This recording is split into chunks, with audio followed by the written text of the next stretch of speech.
it, Phil. Can it be the breeze that fills the trees with rare and magic perfume? Oh, no, it isn't the breeze, it's Jackson time. La, da, da, da. Well, Jello again. This is Buck Benny speaking. I am so excited today. We get a chance for Kathy Fuller-Seeley, who's with me, and John Henderson. We are for the very first time, going to present actual radio shows from the Jack Benny Show instead of TV shows for today. So I think I figured out how to put this on YouTube with the radio show. So we'll see if this works. If it doesn't, we'll at least have it on the podcast. So, and John, of course, is from This Day in Jack Benny. Yep. There he is. And Kathy is from, well, books, tons of books about Jack Benny. She's got 3 of them. And UT. And the Texas. There you go. Yes, very good. And Kathy, the classes you teach are on history, but it's with a media focus, right? Exactly. I'm two things in one.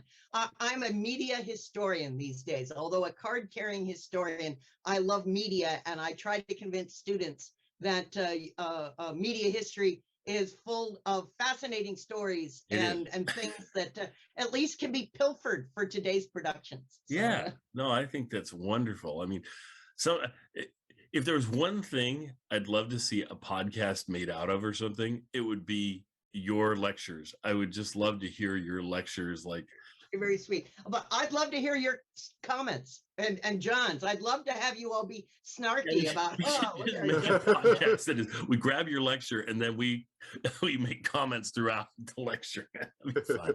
Anyway, well, let's get started. This is the episode from was it February 23rd? Is that what we said? February 23rd, 1947. We decided to go with 1947 because this is right at the point where there's one of Jack's famous story arcs is starting, and this first one is him firing the sportsman. So that's what this episode is going to focus on.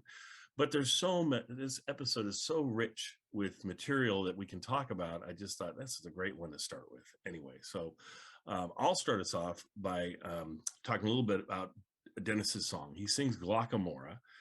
And what I love about Guacamora, and I've been wanting to talk about it forever, is there's 2 things about it. I'm going to give you one, and I'm going to switch over to Kathy, and she'll tell us about the other because she's into that part of it, and so am I. I love it. I love what they do with Guacamora later on in the show. Anyway, right around this time, actually, this predates what they're going to do with Guacamora by a few months. This summer, in 47, Jack leaves the air like always, but the show that takes over for him is the Jack Paar show, and Jack Paar is getting his first real exposure to a national audience through this show, and they are wonderful, interesting pieces to listen to. We might actually cover it, like since we're doing these, we might go into the summer and follow in with Jack Paar, or do some Jack Paar anyway. But I think it's the very first one. It's early on anyway.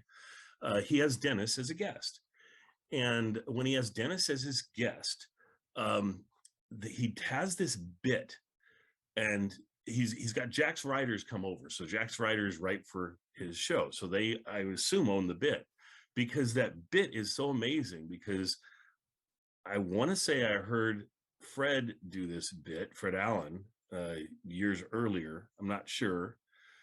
And then these guys do it. This is the first time the earliest I'd heard the bit, other than maybe like I say, the Fred Allen show. But this bit is where you have you have the host and his guest, right? And they're interviewing, they're talking back and forth. And you're hearing what's inside their heads, like as an aside. So they're critiquing each other in their heads as they're talking to each other and complimenting each other. And they brought this forward and used it on Jack's show when Jack and Johnny Carson did essentially the same bit. Anyway, in this bit, it ties into Guacamora so well, because Jack Paar is going, oh, so Dennis, what song are you going to sing for us? We all know your singing is so wonderful and everything. And then you hear Jack's in his head saying, oh gosh, I hope he doesn't do Guacamora. He does Guacamora all the time. I hate that song. And then you go to Dennis, and Dennis goes, I decided I'm going to do Guacamora. And Jack Parr, you hear in Jack Parr's head go, oh no, not Guacamora. and then Dennis goes, because I sing that song so well. Folks say I'm almost singing it like a native Guacamoran. And so and I just love that the punchline is so good. Their back and forth is so good. I'm going to cut that section out, and after we're done talking, it'll come on before the actual episode, because I just love that bit is so good, and it's kind of buried in the Jack Parr show. And I know a lot of people haven't listened to the Jack Parr, so you get a chance to hear Jack Parr, and we'll play the whole bit for you. It's like 5 minutes or less. But it's a cute bit, and like I say, I know I gave the punchline away there, but it's just such a good punchline. I just love it. Anyway, and then Kathy, why don't you tell us more about the Guacamora and why it's important to Jack's legacy? Well, it's an example of how good Jack Benny and his writers were at this, at the peak of their form in these years, that they so rewarded your close listening to the show. And if you were a regular listener, they could take a joke from here and continue to pop it in different ways in the shows over the months, so that the audience would laugh in recognition. Oh, we're making fun of Guacamora again, but it'd always be doing something different with it. In the same way, we're going to see Jack do his but routine in a number of ways, or wait a minute yelling in a number of ways. As I said, I really, these shows of this era delight me for the more you know and the more you listen, the more ways there are to laugh and find it funny. But one of the ways in which Guacamora, which is a song that kind of drives me nuts too, they repurpose it some number of weeks or months later when Jack is at the train station, and a character comes up to the information booth and just happens to be asking either the information or the ticket clerk, hey, how are things in Guacamora? And then the information clerk comes back with the next line, is the little brook still, rippling there? And so they turn the song into a back and forth questioning, and it's just spoken, that the audience recognizes, and they're just laughing like crazy. All they're doing is doing the lyrics. And I've heard Elliot Lewis talk about this in his interviews, and they're delightful. If you ever get a chance to listen to any of Elliot Lewis's interviews that he's done, they're fantastic. But anyway, he talks about this bit because he does the bit. I think all the time he might, there might be an episode here or there where it's not him, but usually it's Frank Nelson and of course Elliot Lewis doing it back and forth, and all they're doing is reading the lyrics to the song. And Elliot Lewis was questioning Jack about it and saying, I don't know, Jack, is this funny? It's like, we're just saying the lyrics to the song. And he said, just do it, deadpan it, just it'll be fine. And so they do it, and the house came down, and he was like, this is why Jack Benny is one of the greatest comedy minds in the world, because I would have never thought this bit would even work. And he's got at least one of the people of the two that are doing this doesn't think it's going to work, and yet it works brilliantly. And so he says that's one of the hardest things to do, is when one of your actors doesn't even understand what they're doing and still make them funny. And so that was great. But John, the other thing about this episode I'll throw out there too that maybe John could jump onto, this is one of the episodes that has a tremendous amount of flubs from almost every single and I always love these. And of course Jack says multiple times, one rehearsal. I just asked for us to have one rehearsal. And so it just gets, as it goes, because Don eventually makes a mistake, and then he loses it when Don makes the mistake. He's like, Don, you've been on here for 17 years and you'd never make a mistake, and you choose this episode to make a mistake, or whatever it goes on. But Well, and then Jack makes a mistake, and Yes. everybody, you can hear Mary laughing, you can hear everybody. And Jack just tries to move on from his mistake, but the audience will not let it go. They're just laughing their heads off because he's just been berating everybody about making mistakes.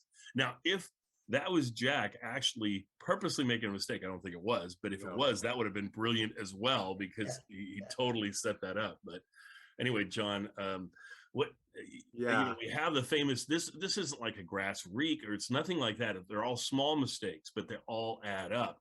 And this is post grass reek. This is post almost all the, I think might be post Drew. No, it's not post Drew Prusen. No, That that's 50. 50, yeah. But this again is kind of loading the audience up for the fact that we think it's funny, and we know they think it's funny when there are mistakes made, and then it makes that Drew Prusen almost pay off more inadvertently. And that's what's lovely about these mistakes. They all build on each other, and yet they're not supposed to, but they do. And anyway, John. Well, it's something that, as much as they might try, you can't plan. No. Because you can always tell when somebody's faking a mistake, but these are genuine mistakes, and every time it gets funnier and funnier and builds, and it's just hilarious. And that's the great thing about having a live show, where normally you would just say, oh, let's just take it again, right? But to be able to play off that and have it be spontaneous is hilarious. I love this episode. It's an example, one of many examples about how the Jack Benny show's not really formulaic, but they're willing to like totally upend the format. And he's late for the program, and I love that Phil Harris is the one entertaining, and they turn on the radio 20 minutes later and he's still singing. That's what I like. Same song. That is such a great piece, and they built it again. They've talked about that song forever and how it is kind of an endless song, and this plays it out because he keeps on turning on the radio and freaking out. He's still playing the same song. I love it. And this first season with the Sportsmen Quartet in particular, it's so fun to have the Sportsmen and how they're driving Jack crazy, and he's not happy with them the whole time, and they're getting paid so much money.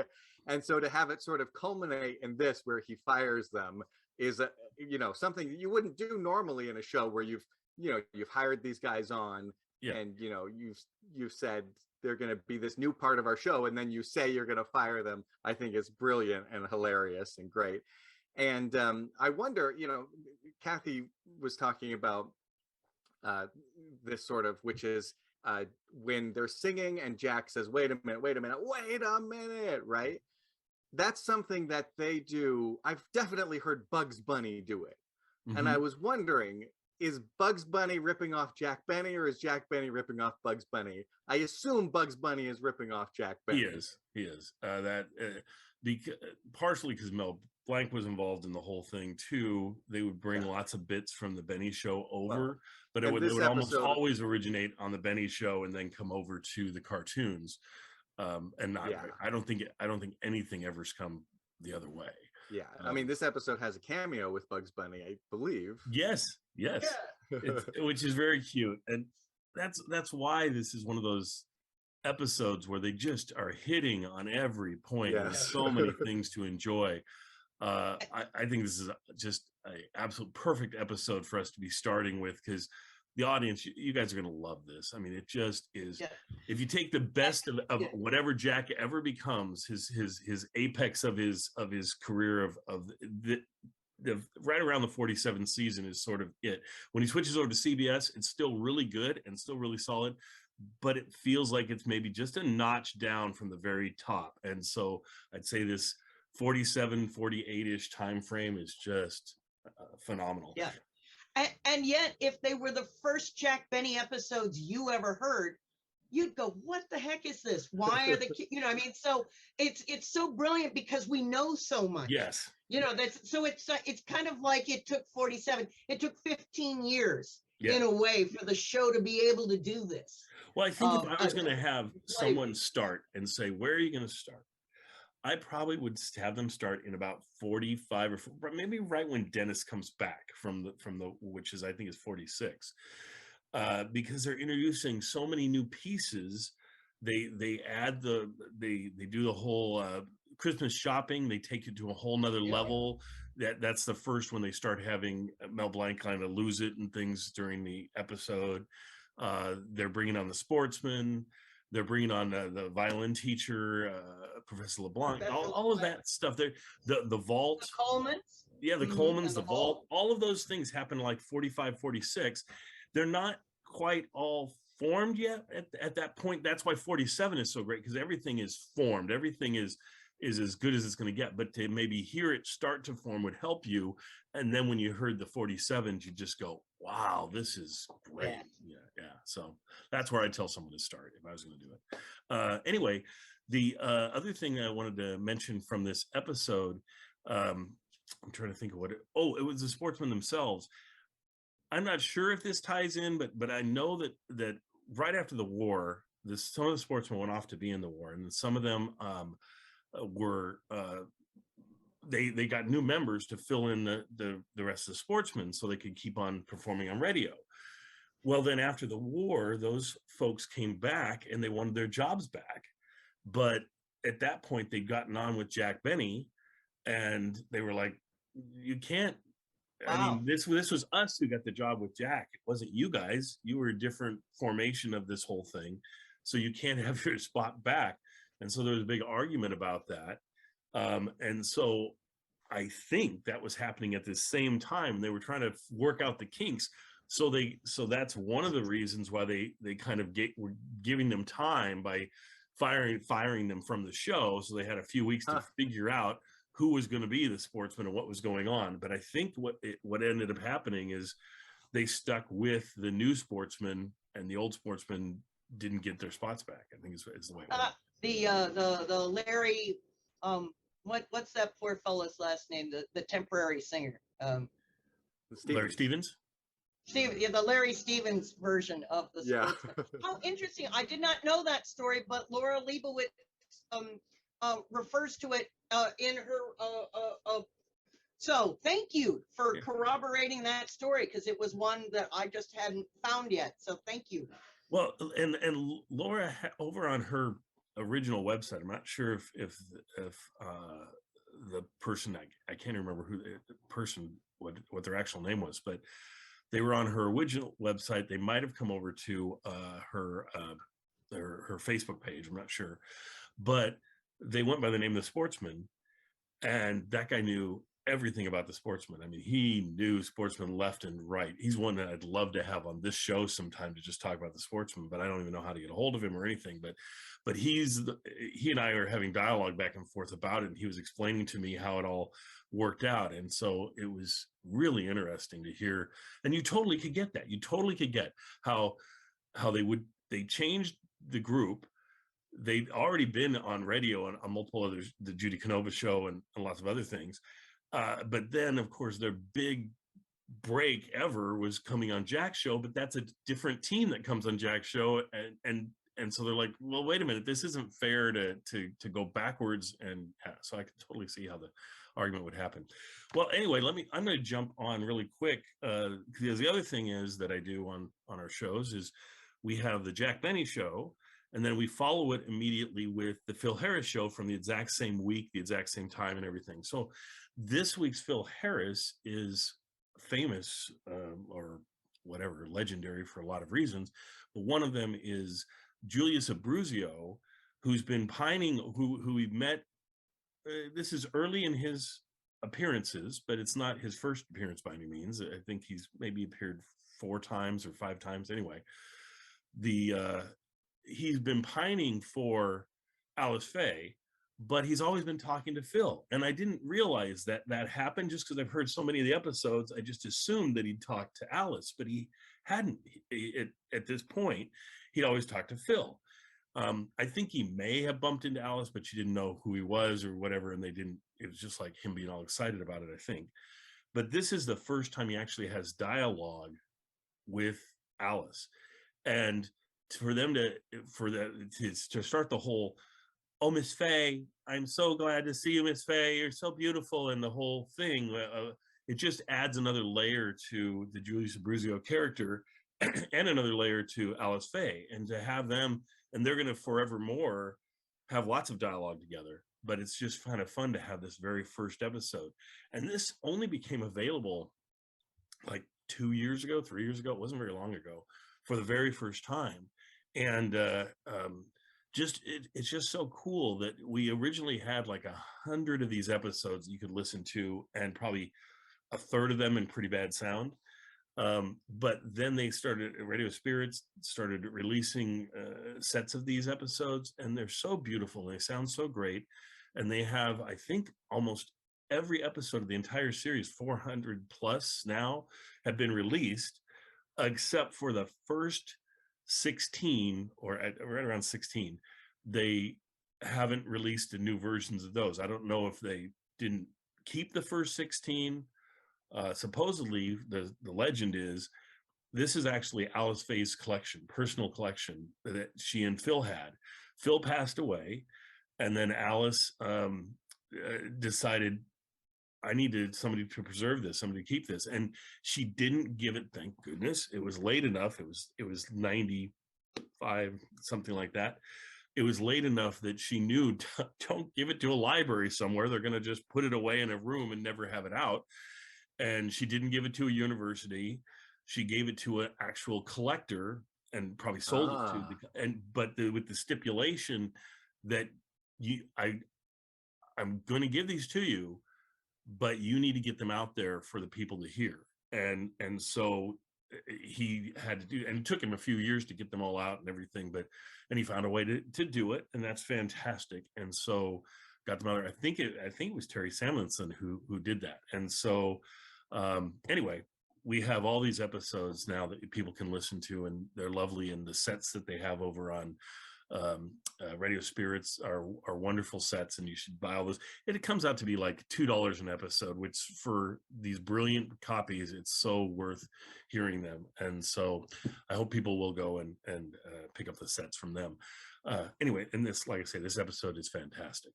So I hope everyone's going to enjoy this episode. We got Zach that just chimed in, so we'll see if Zach is here yet 100%. Zach, are you there? Zach? Earth to Zach, are you there? Yeah, I'm here. I was He's here.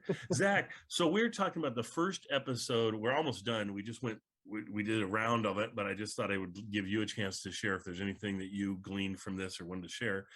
The very first episode that we're presenting of our series of the radio shows, and this is the one where the sportsmen get fired. And so the memorable things we've talked about so far, we talked about Guacamora and the importance of Guacamora, because Dennis sings Guacamora, but we talked about some stories about Guacamora and how they would later use it. We talked about the fact that the other thing with this episode is that it has a lot of flubs throughout it, and so it's a lot of fun for folks that love when the cast messes up. Almost everybody messes up, including Jack. And then of course the whole sportsman piece. Did you have anything that you wanted to share about this episode that ties into any of that, or anything other than that? it really has to do with the Sportsmen. I mean, ultimately with the Sportsman Quartet, you're talking about like it's amazing that through line is as entertaining as it is. When he gets fired, you also have a lot of the reactions of, well, I've got to get I either have to get another quartet or I'm fired. And we get a slew of attempts to bridge that gap so that he doesn't have to hire back the Sportsmen. It's the catalyst that kicks off one of the biggest unintended flubs in Benny history. That is Bing Crosby's little snafu. Yes. But this also has one of the many instances of Benny over the phone, and you're only hearing his side of the conversation. And I'm sure that's already been mentioned, but no, we didn't really get to that. Yeah, that's good. Well, so good, because take us there. Well, now was that in this episode or the next episode? It's in this No, one. it's This one, okay. They sort of do a recap at the beginning of the next episode. Yeah, that's a good point. It's sort of like the origin of Bob Newhart's bits. yeah. And in Benny's end of the memoir, for Sunday Nights at 7, the first time I ever heard of this bit was from that book and not from the show itself, because I didn't hear that episode right away. So I was actually reading how he would do it, which is but but And like, it doesn't work as well on the written page as it does out loud. Yeah. it's funny, like, because I thought it was like intriguing when I first read that, but when I heard it, that's when I understood why the bit was good, because it goes back to that I think it was the John Crosby piece for the New York Times, where they talk about, like, we read the script, but the script is not it's not funny. It's about the way you deliver the script that's funny. So it's actually a good example of how it's not just a matter of the good writing by the big four. You also have to have the performance, and Jack is the one who understands how to make that performance work. Well, it's like Zach, the side that's so piece. smart. So on written down is Seaside, although that doesn't make that much sense. I mean, it wouldn't come across that well, but when they do it live, it's like, wow. But especially network radio at the time thought blank air, dead air was the scariest thing in the whole world. Yeah. And that makes these jokes ever more daring. That Jack could get them laughing with dead air, the space between the butts. Yeah, it builds up the tension and then releases it. Yeah. Well, and this particular piece I love because this is the first time I'd heard the I part where he starts saying I, and then immediately my brain went to the song because I didn't remember that that's what they were going to play off the bit. And so I'm like, oh, that kind of reminds me of this song, you know. And then Mary starts chiming in by singing the song as he's doing the I, you know, and like a rumba I, and then you know, and South America, your rumba I, your samba I. Yep. That's great. and a whole bit, and then this is probably this episode, the next episode, probably the best capturing of that bit where they take it to an extreme and it really pays off, and I love that. So yeah. Mm-hmm. Well, I think we'll go head out to the next episode. So I think we'll stop there unless anybody has anything else about this one that they wanted to throw in there. But I think we're good. And I'm glad that Zach came and made it and brought in a great bit that we hadn't talked about. But we should. It just shows how rich this episode is. If we accidentally leave out that huge piece, it just shows there's so many other pieces to talk about. So anyway, I hope everybody enjoys both of these episodes, both the Jack Benny and the Phil Harris, because they're both excellent episodes, and it's wonderful to have these Phil Harrises from 47 in such beautiful sounding quality. So we're so lucky with that. And we'll see you all next time for more Jack Benny, Phil Harris, and our gang here.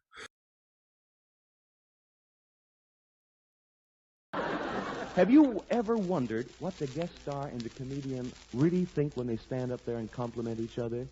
What do you suppose is going on in their minds? What are they saying to themselves? It would be interesting to find out, wouldn't it?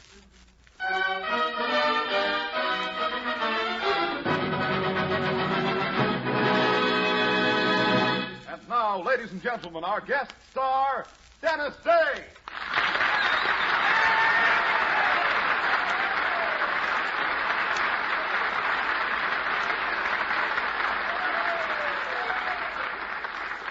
Thank you. Hello, Jack. Gosh, it's certainly great being here. What's great about it? On a nice Sunday like this, me and my mother could be out with a girl. And, Dennis, it's certainly great having you here. What's great about it? For what I'm paying him, I could have my choice of any two of the Andrews sisters in a corned beef sandwich. Thank you, Jack. And did I tell you certainly look wonderful? You're the picture of health. How long can he last? Gee, I wonder if I can take over his show after the funeral. It's very kind of you to say so, Dennis. But you took the words right out of my mouth. I was just going to say that you look the picture of health. I'd swear the kid has rickets. Say, tell me, Jack, how do you like having your own show? It's wonderful, Dennis. I just hope I can be as successful as you've been this year. Oh, I'm sure you will be, Jack. But, Dennis, do you realize what you've accomplished? You're on a Jack Benny show, the star of your own show, great guest appearances, record albums, everything. Well, believe me, Jack, with the right breaks, plenty of other performers could have done the same thing. Who?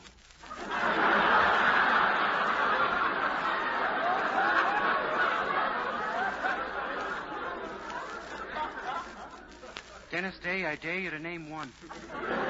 Oh, now, Dennis, you're much too modest. Modest, the kid's got 2 programs already, and he's still punching. If he could find the right girdle, he'd try to be John's other wife.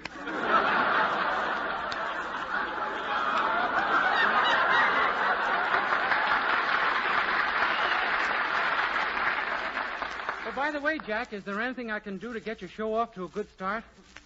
I hope he asked me to sing Guacamora. I do it great. To hear me, you think I was a native Guacamoran.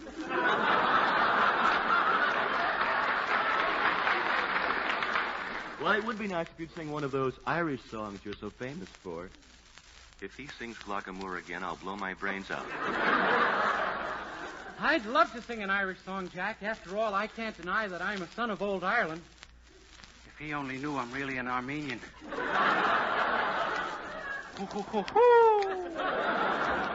What's it going to be, Dennis?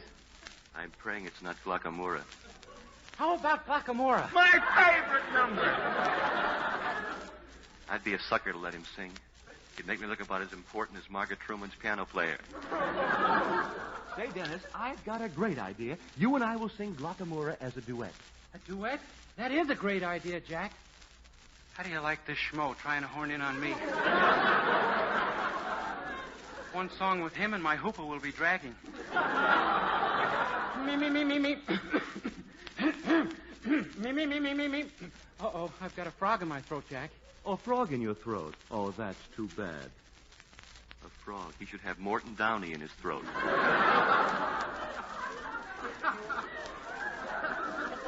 Sorry, we can't sing the duet, Jack. The old throat just closed up on me. Well, I guess we'll have to do something else. I know. We'll tell some jokes, and you'll be the straight man. Me, the straight man? Me? Me? The old throat just opened up on me. I think I can sing now. How are things in Guacamora? Wait a minute. That little brook still leaping Hold there. it, kid. Does it still run down? Look, Dennis. Sunny cold. Please, look. Look, kid. Look, Dennis, wait a minute. How are Wait a things minute. in Guacamora? Wait a minute!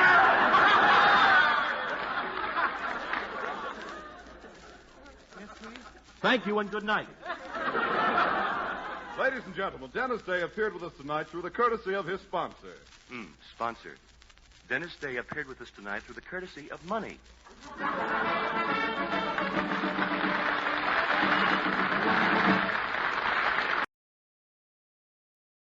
The Jack Benny Program, presented by Lucky Strike. In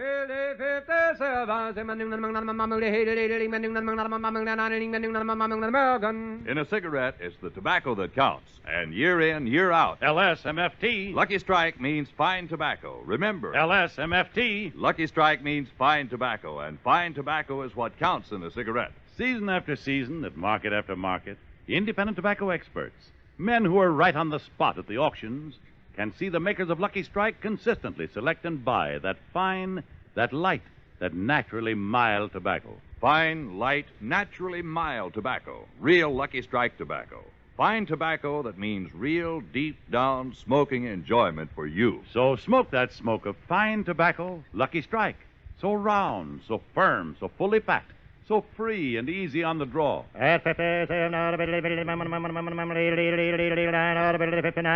American.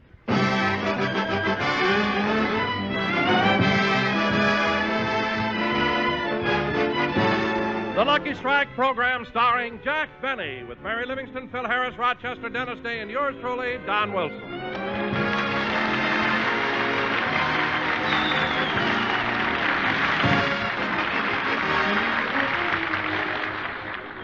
And now, ladies and gentlemen, we bring you Wait a minute, Dante. Hold it. Jackson ain't here yet. What? Neither is Dennis or Livy. Oh, my goodness, this is awful. What do you mean, awful? The audience is going to get a break today. I've been waiting for a chance like this for months. Hit it, boys. 1, 2. Let's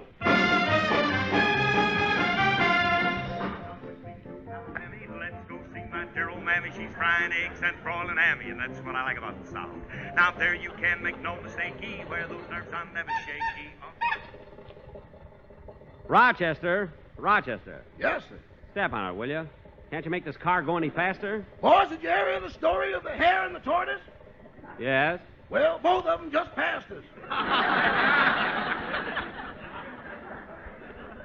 What tough luck. Imagine going out to the garage and finding a flat tire. Not a bit of air in it. It was the new one, too. It had to be the new one. Huh? The other three are filled with sand. Oh, yes, I forgot. Rochester, why have you got the windshield wipers going? We have no windshield. I know, but it keeps the steam from the radiator out of my face. No. Say, boss, I think we're making better time. I just caught up with the rabbit that passed us. Rochester, don't be silly. There are no rabbits on Sunset Boulevard. Yeah. What's up, Doc?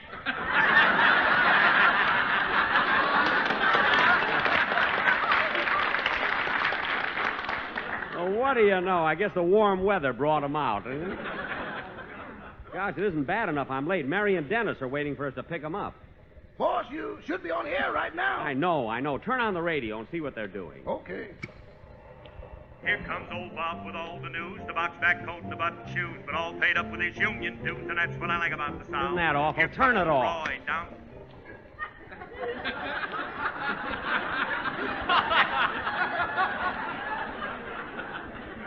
That song is enough to make a Yankee out of Senator Claghorn.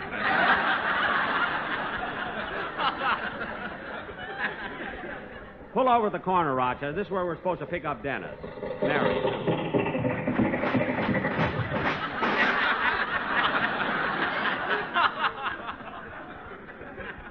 Oh, there's Dennis now. Hello, Mr. Benny. Oh, hop in, Dennis. We're late. I know. I was home listening to the radio, and Phil was singing That's What I Like About the South. I know. My mother said she wished a little bit of heaven would fall from out the sky and hit him right on the head. Well, for once in my life, I agree with your mother. She hates you, too.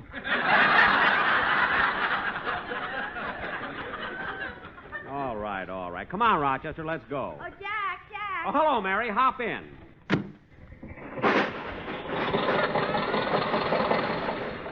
Jack, we've never been this late before. What happened? Well, we were all ready to go to the studio. When we got to the garage, we found a flat tire. I really should have called for a taxi. Call for a taxi? You wouldn't call for help if it had a meter on it. First place, you read that line wrong. I know. Supposed to be you wouldn't call for help if it had a meter on it. I was even afraid of that today, this morning. What are you talking? I've taken you home from the studio in a cab many times. Oh, stop bragging. It only cost 75 cents. 75 cents. The other night when I took you home, it cost me $3.50. Well, it was your idea to go up on Mulholland Drive. Oh, don't let it go to your head, sister. I only took you up there to show you how beautiful the city looks with the lights on. I know. When the fog rolled in, you wanted your money back.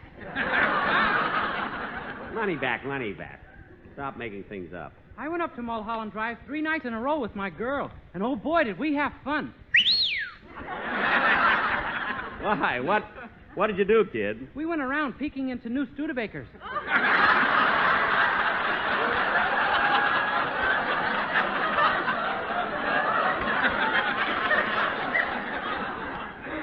Dennis. One of them had 1,800 miles on it.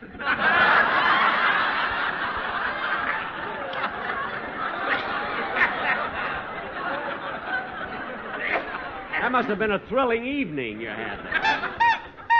Say, Jack, we're so late. Do you think Don can hold the audience till we get there? Phil is entertaining him. I wonder what he's doing now. Rochester, turn on the radio. So listen to your boy whose hair is flaxen, loosen your tie and start relaxing. When Harris is here, who needs Jackson? Because I'm what you like about the South. Who needs Jackson? What I can. Turn it off. Let's go see my... Rochester, you can park any place now. There's the studio up ahead. Jack, why don't you spend 15 cents and put the car in the parking lot? Because the streets belong to the people, and I'm a people. Rochester, what's the matter with you? You just passed a good parking place over there. I know, but that's on our right, boss. This car only turns left. Oh, yes, I forgot. The steering rod's broken. Well, if this car won't turn to the right, how are we going to get back to Beverly Hills? I got it all mapped out, Miss Livingston. We go straight to Pasadena, left to Bakersfield, left to Oxnard, then down to Colston Hole.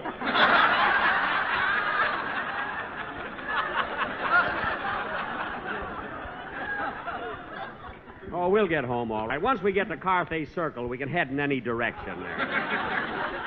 Now, keep your eyes open for a place that... Dennis, we're not in a parade. Stop sitting on top of the seat. Huh? And take that sign off your back. Well, I want it there. You don't need it. Everybody knows you've got 2 shows. Now, sit down on the... Whoop, whoop. There's a... Whoop, whoop. What are you whoop-whooping about? Rochester, there's a place to park right across the street. Can't do it, boss. I'll have to make a U-turn. Well, what's wrong with making a U-turn? There's a $2 double charge.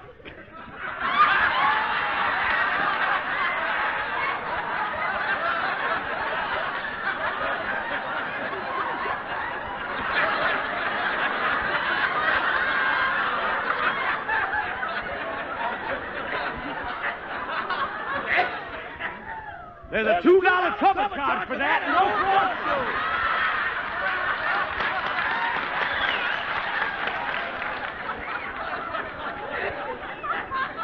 Boy, all I ask is one rehearsal. That's all I ask. Well, go ahead. Nobody's looking. Now, grab hold of your door, Mary, so it won't fly open. The door's on your side. Oh, yes. Well, here we are.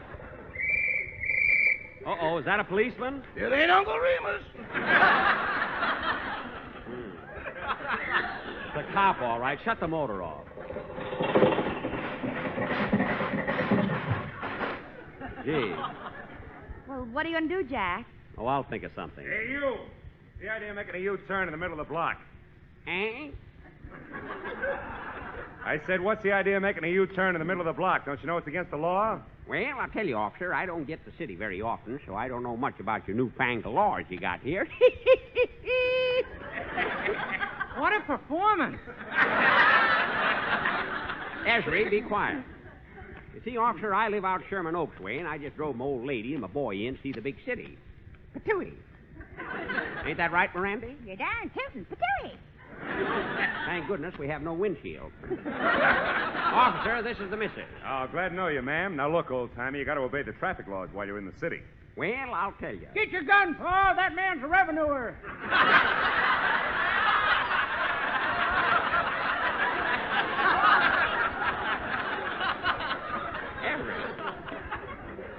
Well, officer, guess we'll mosey along. Thanks very much for your advice. All right, old-timer, but don't let this happen again. I won't. So long, officer. So long. Come on, Mo and Esri. Let's take a look at this radio station, see what those programmies are like. And Zeke, you sit here and wait for it. Zeke. Zeke. Oh, me? Yes, you. Come on, Mary. The cop's gone now. Let's get into the studio. Dennis, hurry up. Right behind you, Pa. Patooey. Dennis, you're not a rube anymore. Put your shoes back on. 15 years on the radio, and it's the first time I've ever been late. Thank goodness we got here anyway. She's got baked beans and candied yams, those sugar-cured Virginia hams. All right, Phil, all right. I'm here. That's what I like. Well, Phil, I'm here. You can stop. What do you mean, stop, Jackson? I'm just getting warmed up. Warmed up? You've been singing that thing for 20 minutes. I've been listening to you on the radio. You've been listening to me? Certainly. Well, bless your little gray heart. All right, Phil, you had your big day. Now go sit down. Oh, Jack, what happened? How come you're so late? Oh, it's a long story, Don. I had a flat tire, and then I got tied up in traffic, and Rochester didn't know what he was talking about. And right out here in front of the studio...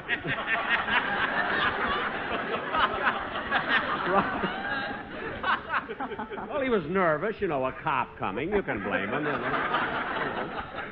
Then right out here in front of the studio, a cop tried to give me a ticket.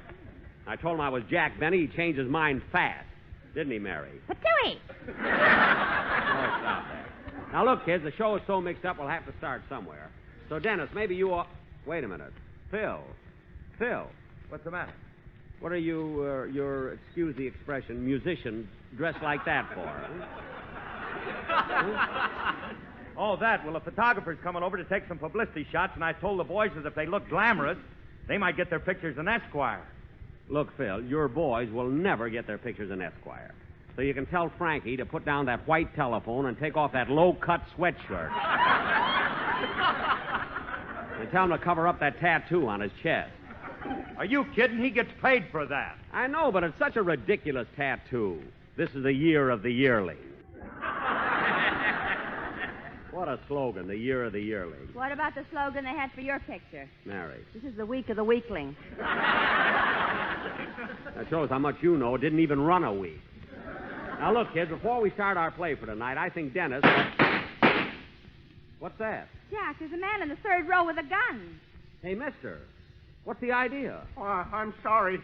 I tried to shoot myself, but I missed. Well, what's wrong? I'm a dentist, and my patient is driving me crazy.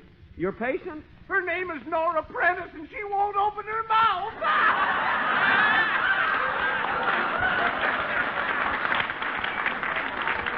He must be crazy. A few minutes ago, he was a rabbit.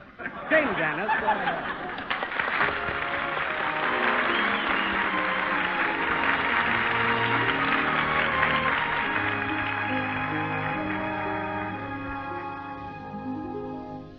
How are things in Guacamora? Is that little brook still leaping there? Does it still run down to Donny Cove through Killy Bay, Kilkerry and Kildare? How are things in Guacamora? Is that willow tree still weeping there? Does that lassie with a twinkling eye come smiling by? And does she walk away sad and dreamy there, not to see me there? So I ask each weeping willow and each brook along the way, and each laugh that comes past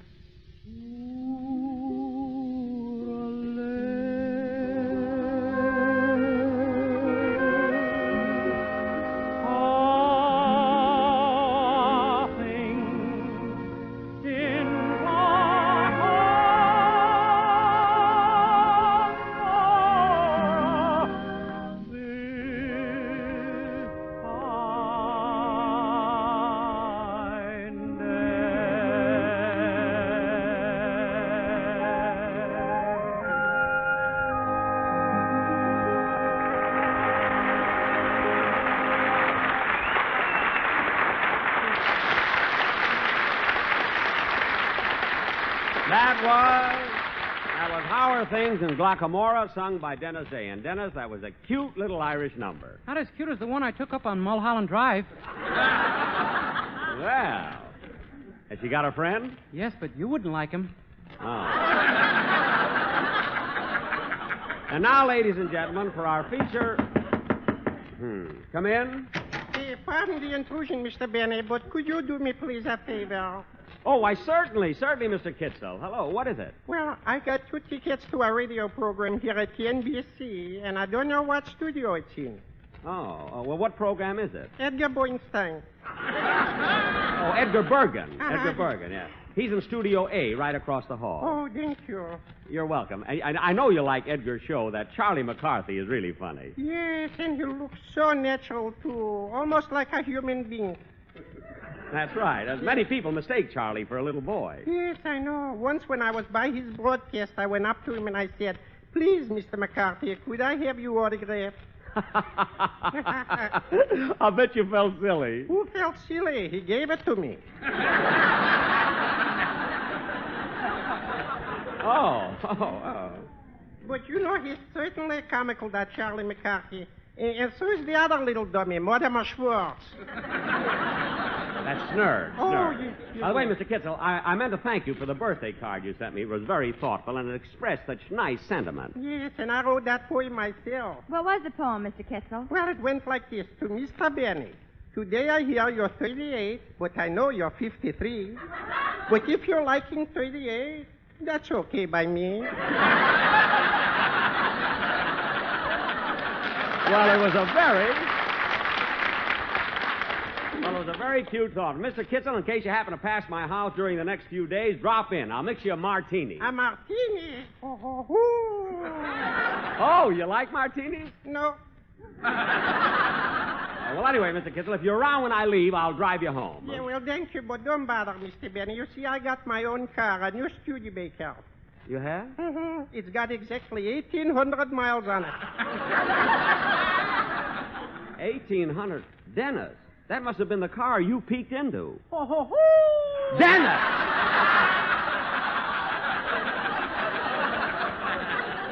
Well, goodbye, Mr. Benny. So long, Mr. Kitzel. Guacamora.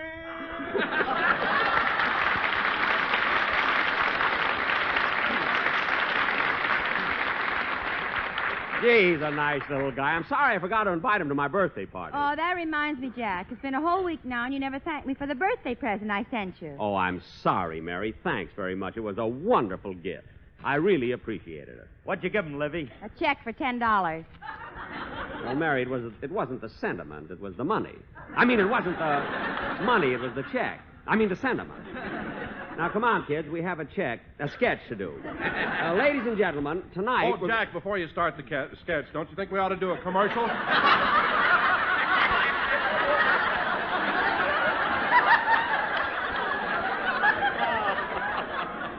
Just one fella. That's all I ask. One man read a line right. That's all. 13 years he's been with me. What were you going to say, Don? Well, I say, before you start the sketch, don't you think we ought to do a commercial? A commercial? Well, to start me an original idea. Yes, by all means, let's be daring. Let's be daring and do a commercial. Okay, Jack. Quartet's ready. The what? The quartet? Yes. Now, wait a minute, Don. Wait a minute. No quartet and no more singing. That's final. But, Jack. Look, Don, since we opened our season 22 weeks ago, the Sportsmen Quartet has been driving me nuts. It isn't bad enough what they do to me in the studio. But 2 weeks ago, you brought them right out on the street, right out on the corner in front of NBC, in front of a crowd of people, and embarrassed me something awful. Imagine them singing a commercial and people throwing money. Pennies. How much was it, Jack? $4.67. Some smart Alex threw a slug. So, Don, let's not talk about it anymore. The quartet is through. They'll never sing for me again. Jack, I know I've asked you many times to give these boys one more chance, and I'm going to ask again, but just this once. Don, look, And if you don't like it this time, you can fire them, and I give you my word of honor, I'll not interfere. Well, all right, Don. If you really mean what you said, it's a deal. I'll give these boys one more chance. Remember, fellas, this is your last chance. Is that clear?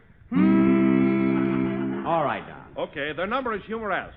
Take it, boys, and remember, your job depends on it. Go ahead. L-S-L-S-M-F-T means fine tobacco, don't you see? Not bad. Yes, L-S-L-S-M-F-M-F-T, my darling. Better. If you wish to spell, it's merely T-F-M-S-L. Backwards? So round, so firm, so Not bad at all. Very good. Very good. Patch, hold me back. Harassment has get with it, Joe. Rock it, you must sock it. A little bit of heaven is LSMFT. Ice, give me a piece of ice. John, look. No, John, that isn't what I want, John. John, that isn't what I want at all. There is nothing quite like lucky. John, that isn't what I want. Wait a minute, fellas. Wait a minute, fellas. That's not it at all. We know, so we say it's so fast. Wait a minute, fellas. Look, wait a minute. Wait a minute!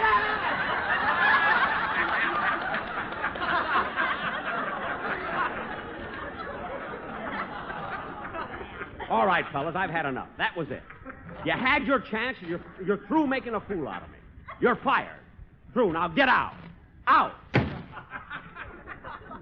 Well, at last I'm through with them. And Don, don't you open your mouth or you go with them. And now, ladies and gentlemen. Jack. What? If you ask me, I think you're making a big mistake firing your quartet. I didn't ask you. And now... Livy's right, Jackson. Huh? Livy's right, Jackson. You should never have fired those guys. Huh? They're harmony. It's great. Phil, when you're talking about pool, I'll take your word. When we're talking about bourbon, I'll bow to your superior judgment. Even if we're talking about new hairdos, I'll acquiesce.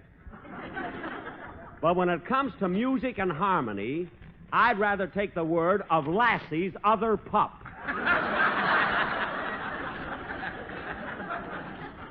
And now, ladies and gentlemen... I think you're right, Mr. Benny. You bet I'm right. I'm glad you're on my side, Dennis. The other side wouldn't have me. I will. And the quartet is fired, and that's settled. Now, let's get on with the play. And now, ladies and gentlemen, for our feature attraction tonight... Oh, now what? Come in. How do you do, folks? I'm the photographer from Downbeat Magazine. I'm here to take pictures of Phil Harris's band. Wait a minute, mister. We're trying to do a program. Why are you taking pictures of Harris's orchestra? Oh, they just won a popularity contest that was conducted by our magazine. A contest? Yes, we stopped 10 people on the street and asked them who their favorite band was. Uh-huh. And all 11 voted for Phil Harris. You stopped 10 people and 11 of them voted for Phil? One of them had 2 heads. That I can believe. Hey, wait a minute, Bub. Wait a minute. We ain't posing for just anybody. Are you a good photographer? Oh, I'm one of the best in the business. I have some pictures here that I've taken of my children. Here, look at them. No, look, we haven't time. Oh, Jack, look at these pictures. Aren't they cute? How old is this little boy? That's Irving. He's 7. And this little fellow is Julius. He's 5. Well, how about this cute little girl, the smallest one on the end? That's my wife. She's a midget. Oh, I'm terribly sorry. I didn't mean to be rude. That is... That's all right. Quite frequently, I get my wife mixed up with the children. Really? Yes, only this morning I fed her a bowl of pablum, threw over my shoulder, and burped her. Oh. I didn't realize she was my wife till her teeth dropped on the floor. Her teeth? Hey, what about taking the pictures? My boys are getting nervous. All right, everybody smile now. Watch the birdie. 1, 2, 3, click. Got it. Good. Now, if you don't mind, we'll get on with our show. Just a minute. Before I leave, would you mind if I took a picture of your quartet? My quartet? Why? Just to keep for myself. I think they're wonderful. Oh, you do, eh? Well, if you want a picture of my quartet, you can go outside and look for them. I just fired them. You fired them? Yes. You fool, you! What? You mean old man!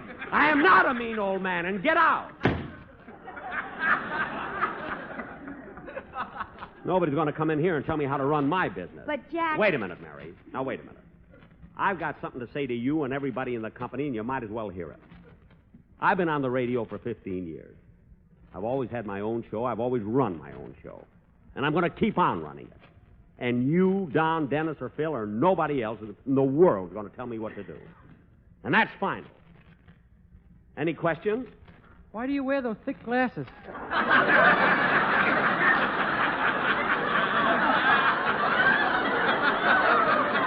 Because they don't cost any more than the thin one. That's why. Now, let's get on with the show. Ladies and gentlemen... Oh, darn it, the phone. Mary, answer it, please. Okay. Hello? Yes? Yes, sir, he's right here. Who is it, Mary? Jack, it's Mr. Vincent Riggio, president of the American Tobacco Company. Oh, my sponsor. Hello, Vince. Vincent? Oh, Mr. Riggio. Well, what can I do for you, Mr. Riggio? You've been listening to the show? Wasn't it great? Oh.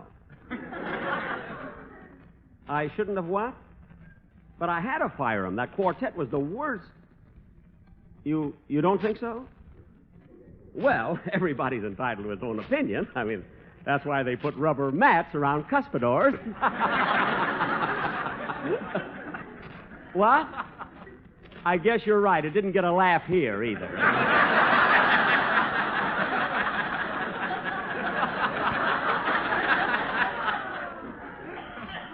But about the quartet, Mr. Riggio, I felt that... I know, but... But, Mr. Riggio, I know, but... Yes, but... You might be right, but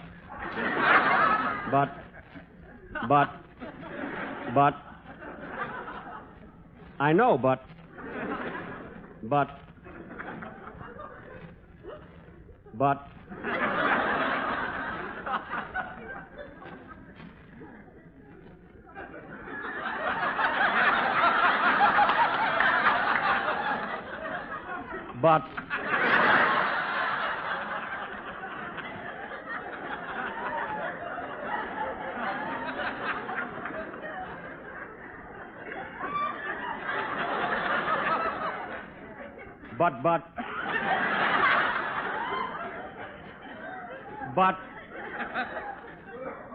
Mr. Riggio.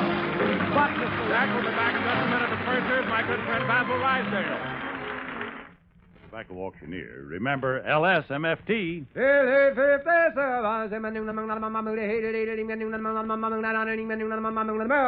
Lucky Strike means fine tobacco. And fine tobacco is what counts in a cigarette. Listen to the words of a man who's been an independent tobacco auctioneer for 21 years, Mr. Dewey H. Huffine of Reidsville, North Carolina. Mr. Huffine really knows tobacco, and here's what he said. At thousands of tobacco auctions, I've seen the makers of Lucky Strike buy mild, ripe, mellow tobacco that tastes good and smokes good.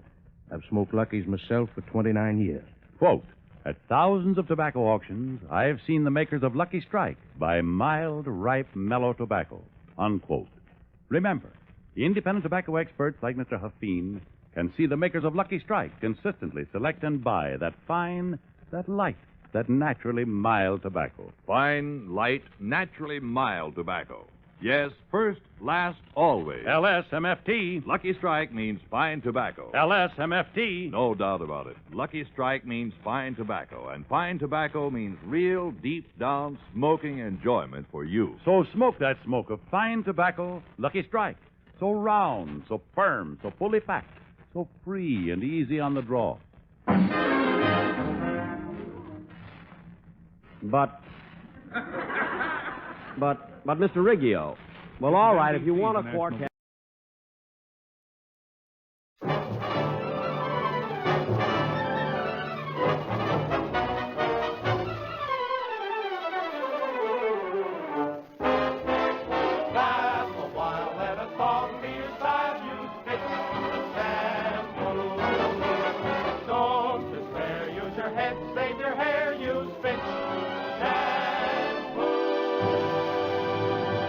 The F.W. Fitch Company presents The Fitch Bandwagon, starring Alice Faye.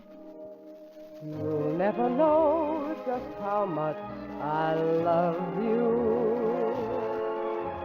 You'll never know just how much I care. And Phil Harris. Won't you come with me to Alabama? Let's go see my dear old mammy. She's frying eggs and broiling hammy. And that's what I like about the South.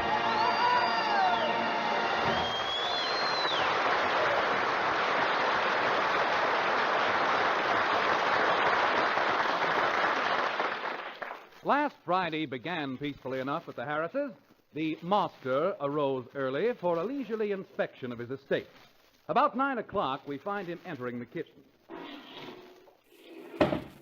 Oh, it's you, Phil. Yeah. Wow. Good morning, Passionola. Yeah. Oh, honey, you look gorgeous today. Well, thank you, sir.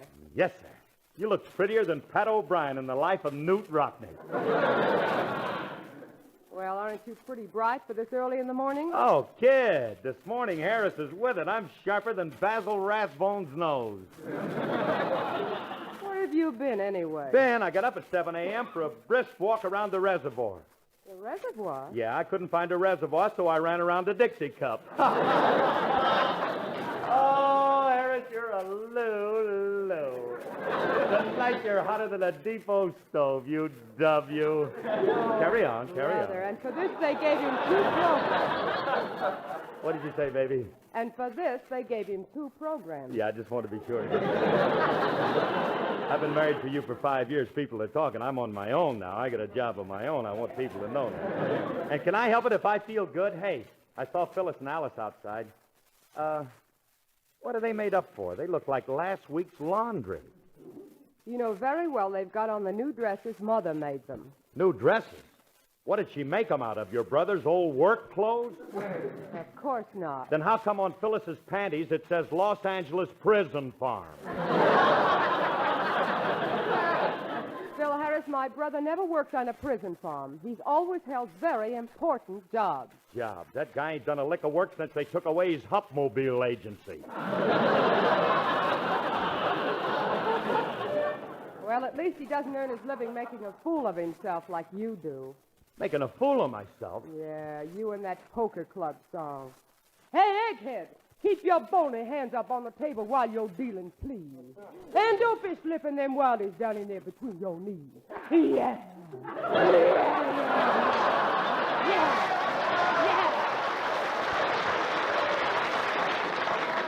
Oh, brother. Now, you cut that out. That's my business. Your business? You stole the whole thing from Bert Williams. Now, never mind. It just so happens that that stuff is our bread and butter. Look, Tone Deaf. If this family counted on that for our bread and butter, we'd all be out with tin cups. Now, you wait a minute. Don't be talking like that. Anyway, how did we get into this? All I did was to make a remark about the children's dresses. That's all. Well, it so happens they're dressed up for a very good reason. What good reason? Well, I was talking to Emily Williams yesterday, and I'm going to have the children painted. Oh, fine. By all means, that's a great idea. I've always wanted a kid with a two-tone finish and red fenders. With a belt in the back. No, I mean a portrait in oils. Oils? What's that?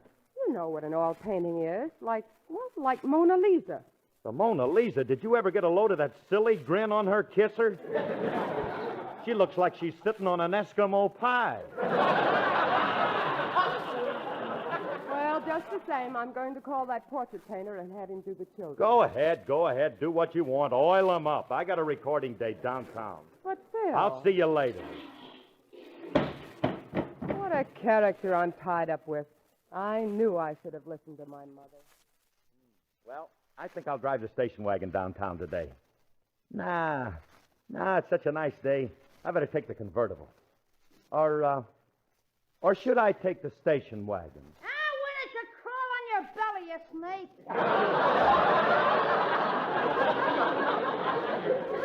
Well, if it ain't Julius Abruzio, the juvenile Oscar Levant. Now put them groceries in the house. You're Phil Harris, ain't you? You know I am. Yeah, but I didn't recognize you today. Why not? You're standing up. Look, Abruzio, I'm in a hurry. Now put them groceries in the house. Okay, Jerko. Groceries. Oh, hello. Gee, you're Alice Faye, ain't you? That's right. Will you hold these groceries a minute? What for? I think I'm going to faint. Oh, don't be silly. Put them down. Yeah. Not in my lap. Oh, I'm sorry. What's the matter with you? Well, you don't know me, Miss Faye, but you're my dream girl. Oh, I am? Yeah. I often watch you come in the supermarket where I work. Well, I didn't know that. That's right. Many's the time I've worshipped you from behind the pyramid of Western Oil and Snowdrift. Oh, I think that's awfully sweet. Yet one day last week I stood there and watched you peel grapefruit.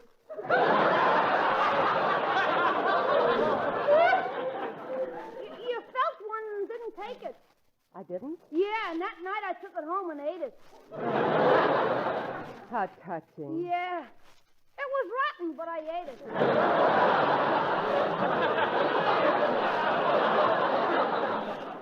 Miss Faye, would you give me your autograph? Why, certainly. Write it here, Miss Faye. On your arm? That's right. But won't it wash off? Yeah, but I'll have a year to enjoy it. Well, I gotta be going now, Miss Faye. Well, goodbye, Sonny. Please, Miss Faye, not Sonny. I prefer to be known as your obedient servant, Julius Abruzio. All right. Goodbye, Julius.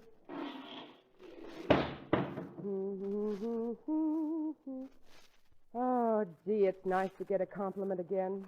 The first one I've had since I got mixed up with old Hot Shot.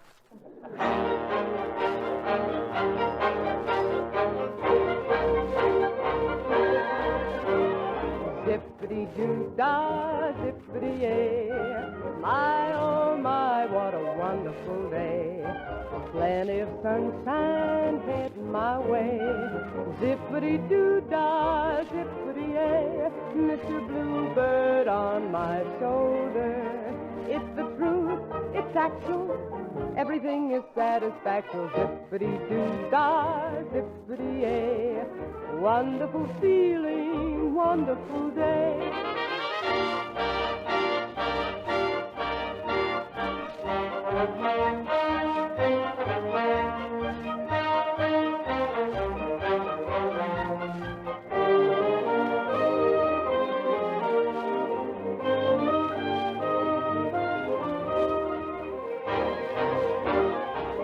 Zippity-doo-dah, zippity-yay. My, oh my, what a wonderful day. Plenty of sunshine heading my way. Zippity-doo-dah, zippity-yay. Mr. Bluebird on my shoulder. It's the truth, it's actual. Everything is satisfactory. Zippity-doo-dah, zippity-yay. Wonderful feeling, what a wonderful day.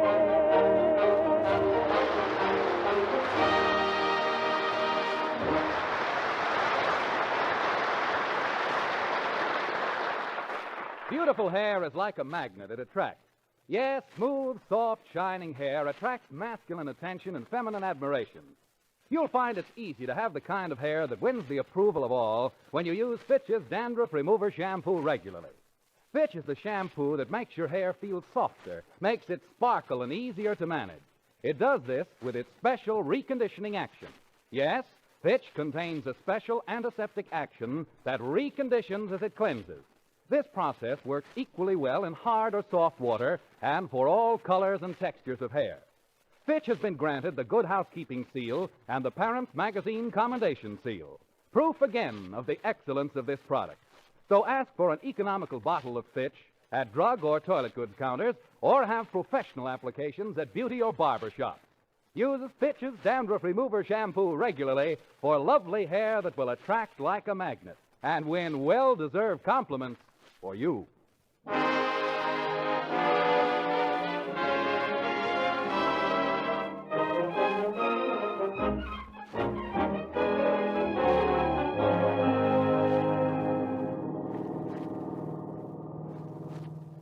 Man, I better step on it if I'm going to make that recording date.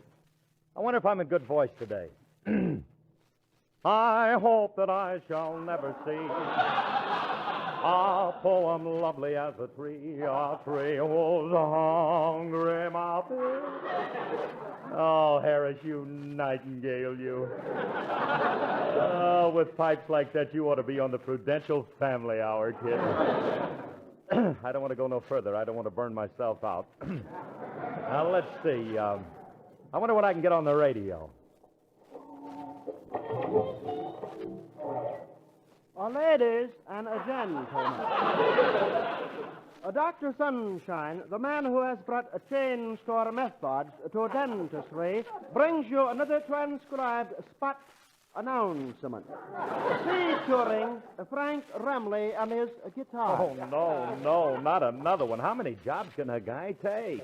And now, here's Frankie Remley. Thank you. Wait. Oh, Dr. Sunshine, oh, Dr. Sunshine, he'll pull your teeth out, no money down. He's pulled by customers from wives and husbands. He's the biggest jerk in town. Friends, when you open your mouth to speak, do your teeth fall out on the table? This may indicate that your teeth are loose. Act now. Visit any one of the 6,000 Dr. Sunshine offices, all conveniently located at the corner of La Cienega and Figueroa. Dr. Sunshine uses no harsh abrasives, no x-rays, and no painful electric drills. He just climbs in the mouth with a brace and bit. And now back to Frankie Ramley. Oh, plastic dentures, oh, plastic dentures. With Dr. Sunshine, you can relax. You'll have no trouble with plates that wobble, 'cause he nails them down with tack. Oh, no, not that, Frankie, not that. I wonder if Stokowski's guitar player does singing commercials.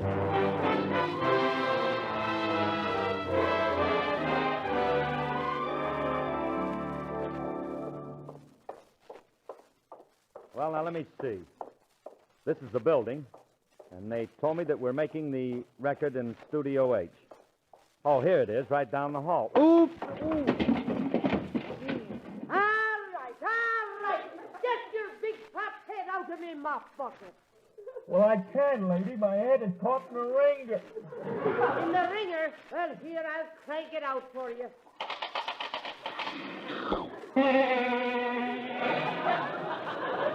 Well, if it ain't me old friend Periwinkle Charlie, the cradle snatcher of Trugby Mews.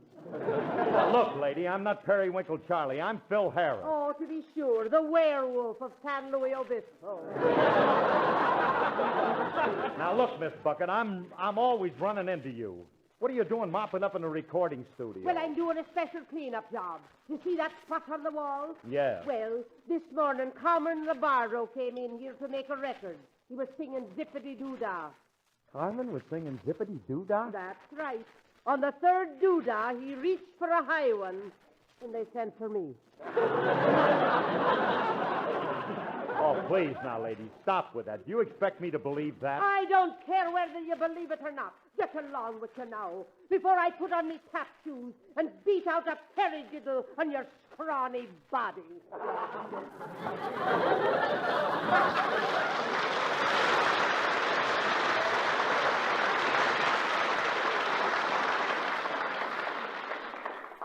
Teetotaler. Here's Studio H right here. All right, guys. Put away that Mozart and forget about Bach, because Harris is here to get you out of hock. All right, guys, let's take this number 7 and rip it up the back, Jack. Wait a minute. Frankie.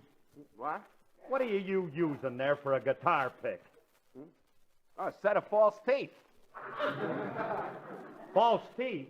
Yeah, Dr. Sunshine pays me off in plastic dentures. At home, I got 400 sets of them. 400 sets? Yeah. I either got to get another job or a bigger mouth. Now, wait a minute, Frankie. Will you do me a favor? Let me hear a couple of chords on that guitar. Okay. Oh, kid, what are you using for strings on that thing? Old corset stays? No. I think there's something inside the guitar lousing up my technique. Well, look, Eddie Peabody, shake it out, will you? Shake it out. Okay.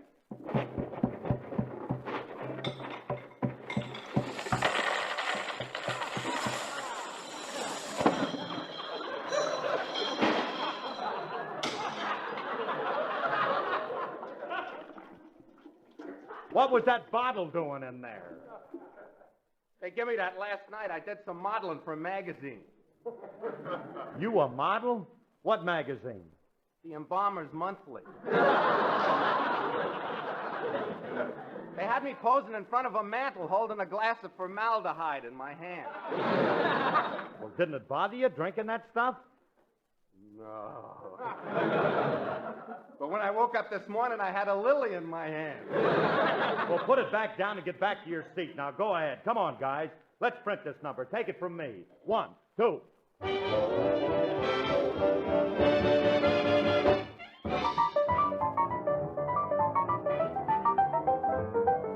One night, Farmer Brown was taking the air, after locking up the barn with the greatest of care. Then down in the hen house, somebody stirred when he shouted, "Who's there?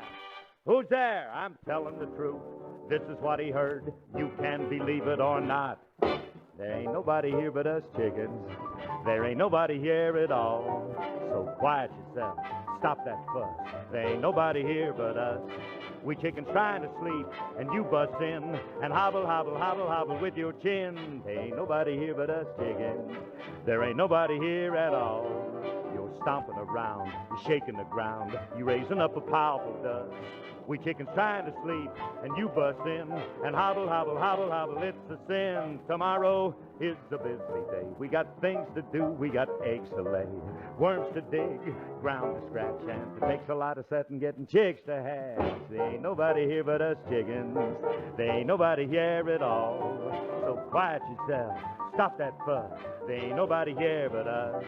And kind of point that gun the other way and hobble, hobble, hobble off and hit the hay.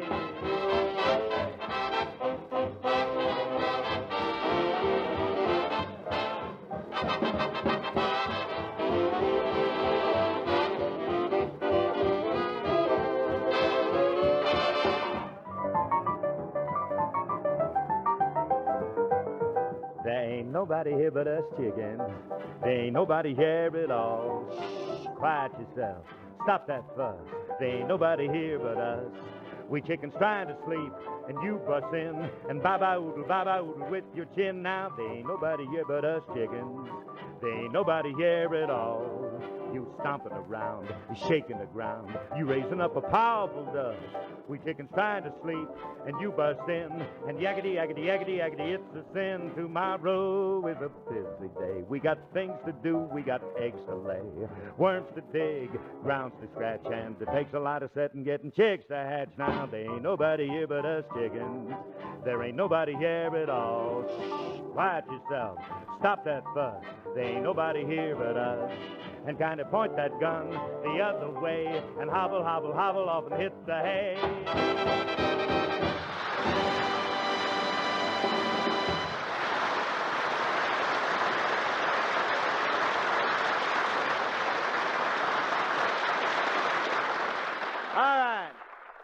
All right, guys. That ought to get it.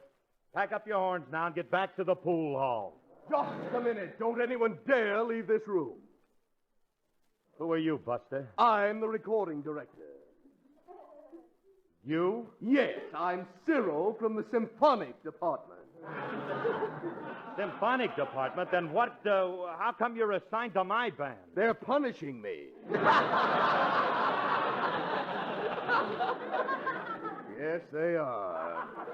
Anyway, we'll have to make that last record over. Listen, Buster, listen. Harris makes them once and that's it. I ain't gonna do it over. Now, look, it so happens Toscanini spends days making one record. Yeah? Well, it so happens Toscanini don't have Alice Faye waiting for him at all. Yes.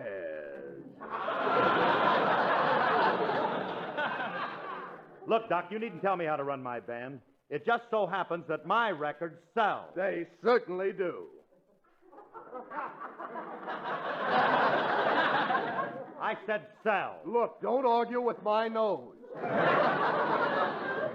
You listen to me, wise guy. And look at your musicians. They're nothing but wild savages. They are not savages. Then why are they cooking a missionary in the kettle drum? That ain't no missionary. That's Frankie washing his socks. Well, believe me, I shan't stand in the way of that. You listen to me, Cyril. I don't want no trouble with you. This is my band, and I'll louse it up the way I want. Well, so far, you've done a grand job. Hey, go, Harris. Telephone. Okay, I'll get it. Lay dead, will you, Cyril? Hello? Oh, Phil, I'm so glad I got you. Something terrible has happened. Yeah? What did they do? Give your brother back his Hupmobile agency? No, this is serious. That portrait painter is here, and he's not a bit like I expected. Well, that serves you right. The whole thing was your idea. What's the matter? Oh, he's acting awfully strange, and he keeps kissing my hand. So what? All them European guys do that. Up to the elbow? Oh. Not only that, he ate my bracelets as he went. Well, what's the matter with the guy? Well, his name is Salvador Tinerelli. He's one of those surrealist painters, and he's frightened the children. He's frightened my children? Yes, he insisted that baby Alice posed with a dead fish in her hand. Well, where'd he get a dead fish? I don't know. He just took off his hat, and there it was. Oh, well, don't get excited. I'll be right home. Oh, please hurry. Please, he's taken a turkey leg out of the icebox. Well, maybe he's hungry. I don't think so. He dipped it in ketchup and painted a mural on the ceiling. Well, then keep away from that bum. I'll be there in a minute. Goodbye.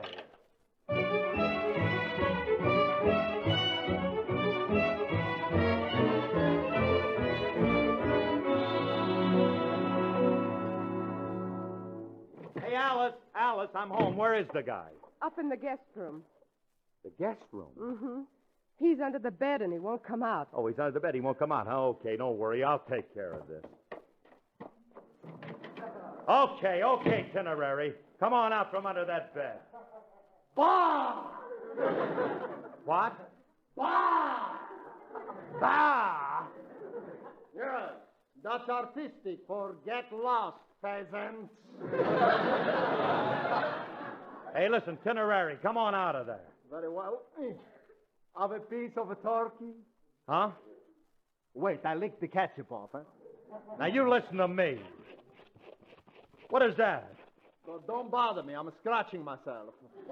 Hey, now, wait a minute. What's all this junk around the room? Junk? My paintings. I unpack my things. I think I stay a while, huh? Stay a while? Look, pack up your things and get out of here. Now, get out. What are you staring at? That head. That head, what a beautiful monster you are.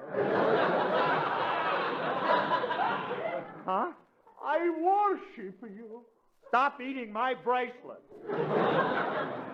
Oh, such a head I dreamed about. Such a malignity. Such unspeakable grotesquerie. It's pretty good, huh? Good. It's absolutely hideous. Gee, I must look exceptionally pretty today. I must paint you. I've seen nothing like you since I did my most famous painting. Yeah? What was that? Salami's embracing. Yeah. Now, you must pose for me. Quick, I get my canvas. But wait a minute. Here it is, and now the chin. Well, wait. The eyes,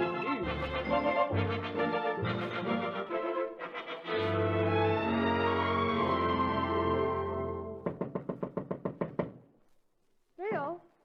Phil, are you in there? Yeah, come on in. Me and Tinny's here doing a little painting.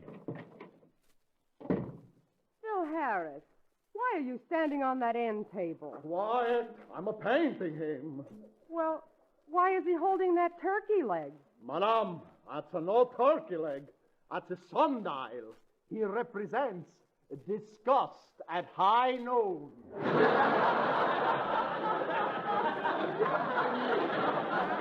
Yeah. Ain't I gorgeous? Mr. Tinarelli? Yes, madame. You are leaving. But, madame... Oh, please, madame, not by the ears. You hurt me! Out! Please, not down the stairs. Go!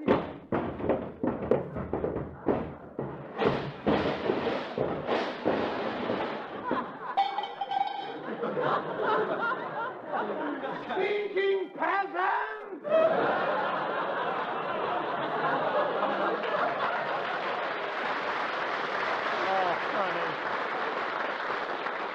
Honey, what did you do that for? He was painting my picture and it ain't finished.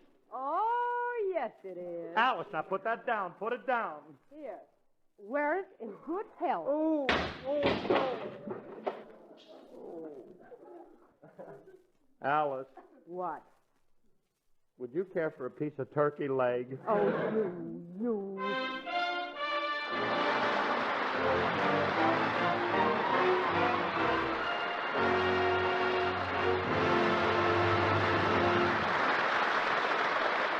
Alice and Phil will be back in just a moment. Fitch's Dandruff Remover Shampoo is almost a miracle shampoo when it comes to removing dandruff. Yes, it seems miraculous indeed the way Fitch completely removes dandruff the very first time you use it. All you do is apply Fitch to the hair and scalp before adding water. Massage briskly. The antiseptic liquid penetrates and cleanses the thousands of tiny hair openings on the scalp, dissolving all traces of dandruff. Then, when you apply water gradually, a delightfully rich lather forms to float away the dissolved dandruff. Rinse thoroughly, and you'll find you've had one of the most refreshing dandruff remover shampoos of your life. Fitch leaves your scalp tingling with that clean sensation, your hair sparkling and free of dandruff. It's the only shampoo made whose guarantee to remove dandruff with the first application is backed by one of the world's largest insurance firms. Yes, it seems almost miraculous the way Fitch removes dandruff. So don't let those unsightly flakes embarrass you any longer. Use Fitch's Dandruff Remover Shampoo regularly. Fitch is spelled F-I-T-C-H.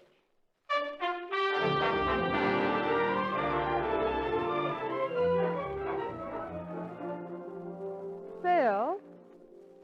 Oh, what are you doing over there with that turkey leg? Don't bother me, honey.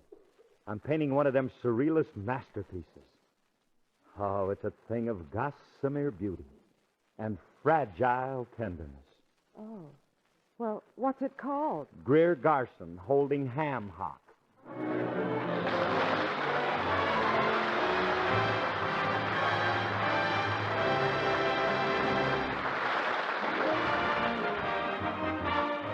Tune in next week when the F.W. Fitch Company again brings you the Fitch Bandwagon with Alice Faye and Phil Harris. This program is written by Joe Connolly and Bob Mosier and directed by Paul Phillips, with original music composed and conducted by Walter Sharp. Included in the cast were Verna Felton, Walter Tetley, Hans Conried, Elliot Lewis, Joe Twerp, and Frank Nelson. Alice Faye appears through the courtesy of 20th Century Fox. Laugh a while, then a song be your style. Use Fitch shampoo. Don't sit there, use your head, save your hair. Use Fitch shampoo. Man, use Fitch's Ideal Hair Tonic daily. It makes your scalp tingle with that feeling of new life and pep. Fitch's Ideal is not sticky or greasy, so pep up your scalp and give your hair that well-groomed look with Fitch's Ideal Hair Tonic. Bill Foreman speaking.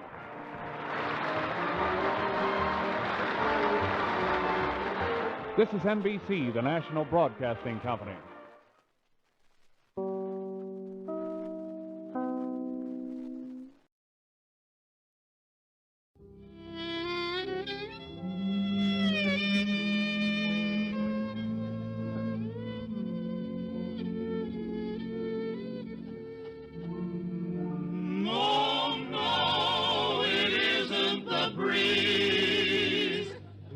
Buck Benny, a two-fisted, quick-triggered marksman who shoots from the hip and never misses.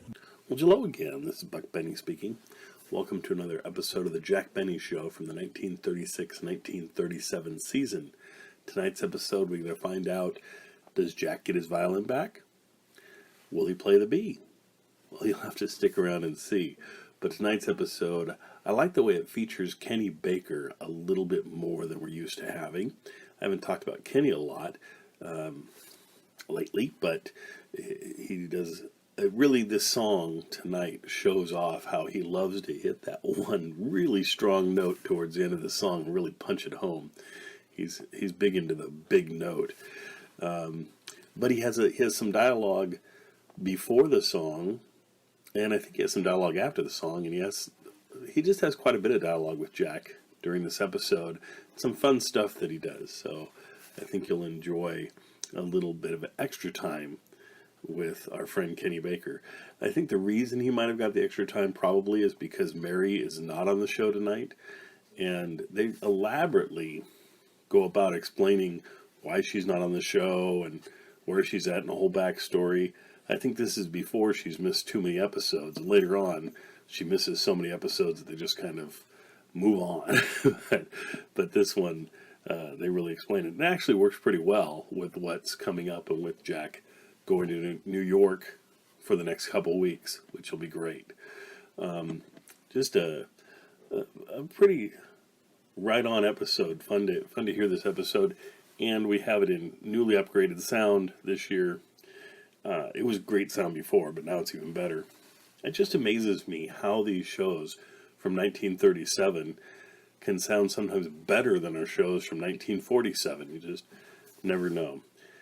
But after the episode, then Jack, between this episode and his next episode, had gone on to the Ben Burney show and appeared on that show. We have about a 10-minute clip of Jack's appearance on there that'll be coming up at the end of this show. If you listen through this show, then you'll hear the Ben Burney performance with Jack and Ben Burney.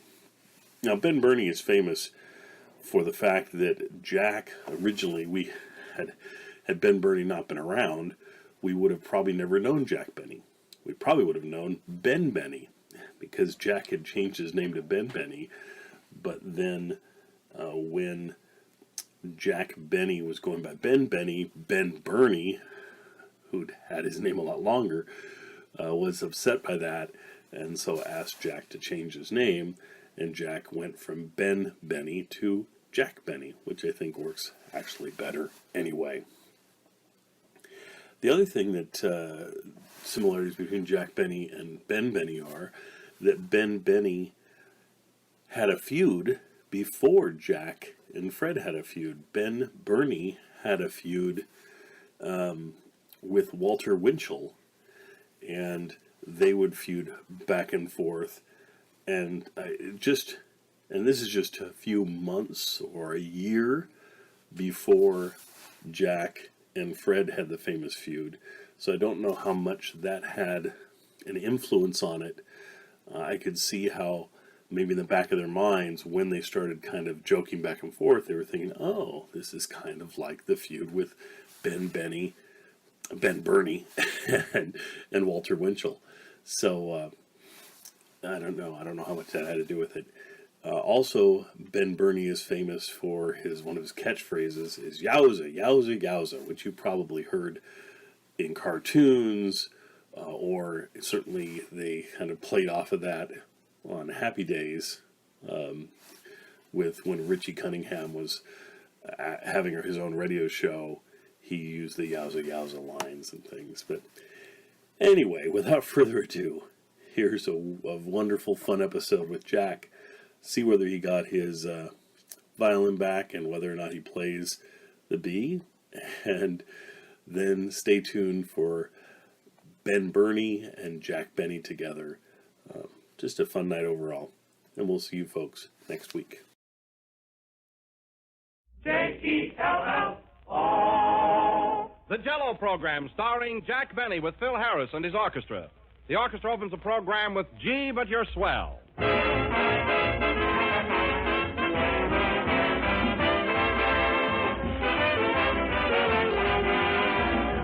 These days, we all like to have lunch or dinner at a good restaurant once in a while. And in good restaurants everywhere, you'll find that you can enjoy genuine Jello for dessert just as you do at home. For instance, we have just had a very complimentary letter from the nationally famous Child's Restaurants, which we think will interest you. It says, quote, "You will be pleased to know that as a result of tests made in the Child's Research Laboratory, Jello was selected for use in all our flavored gelatin desserts.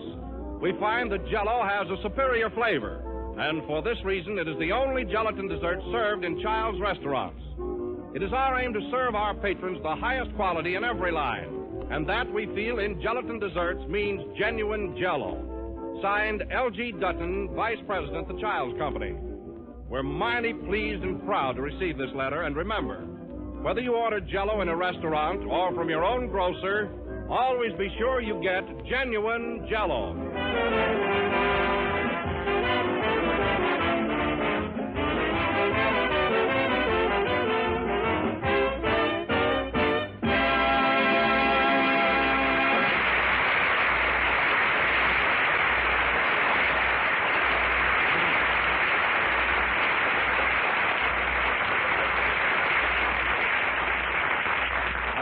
In New York, okay, but the train trip was terrible as there was nothing but trunks and suitcases in my car. She must have gotten in the baggage car by mistake. New York City is just the same as... What are you reading, Jack? Oh, it's a letter from Mary. Gosh, it seems lonesome tonight without her, doesn't it, Don? Oh, it sure does. You know, I kind of miss her, too. The program doesn't seem the same without Mary. Not so loud, Phil. She's probably listening in. There's no use spoiling her. What does she say in her letter, Jack? Well, it's a little personal, Don. You know, she wouldn't want me to read it to everybody. Oh, go ahead. All right. Dear Jack, Don, Phil, Kenny, and everybody. Arrived in New York. Oh, I read that, yeah. She says, I got in Chicago on time and stopped there for 3 hours between trains. Believe me, it's no fun standing between trains. You get cinders all over you. She certainly takes things literally, doesn't she? Enjoyed the ride to New York. The train had a streamline, and so did that salesman I met. But don't worry, I can take care of myself, and anyway, he got off at Cleveland. That's good. She's right in form there. When I arrived at Grand Central Station, a great big man rushed up, threw his arms around me, and kissed me. Was I disappointed when I found out it was my uncle? I am stopping at the Hotel Lombardi, which is just 1,500 miles up the street from the Miami Biltmore. I hope she doesn't try to go in swimming. And Mama, Papa, and Brother Hillard came in from Plainfield, and we went to Aunt Rose's new wedding last night. Papa was going to wear his full-dress suit with the tails, but when he took it out of the closet, he found that the moths had eaten it into a tuxedo. Well,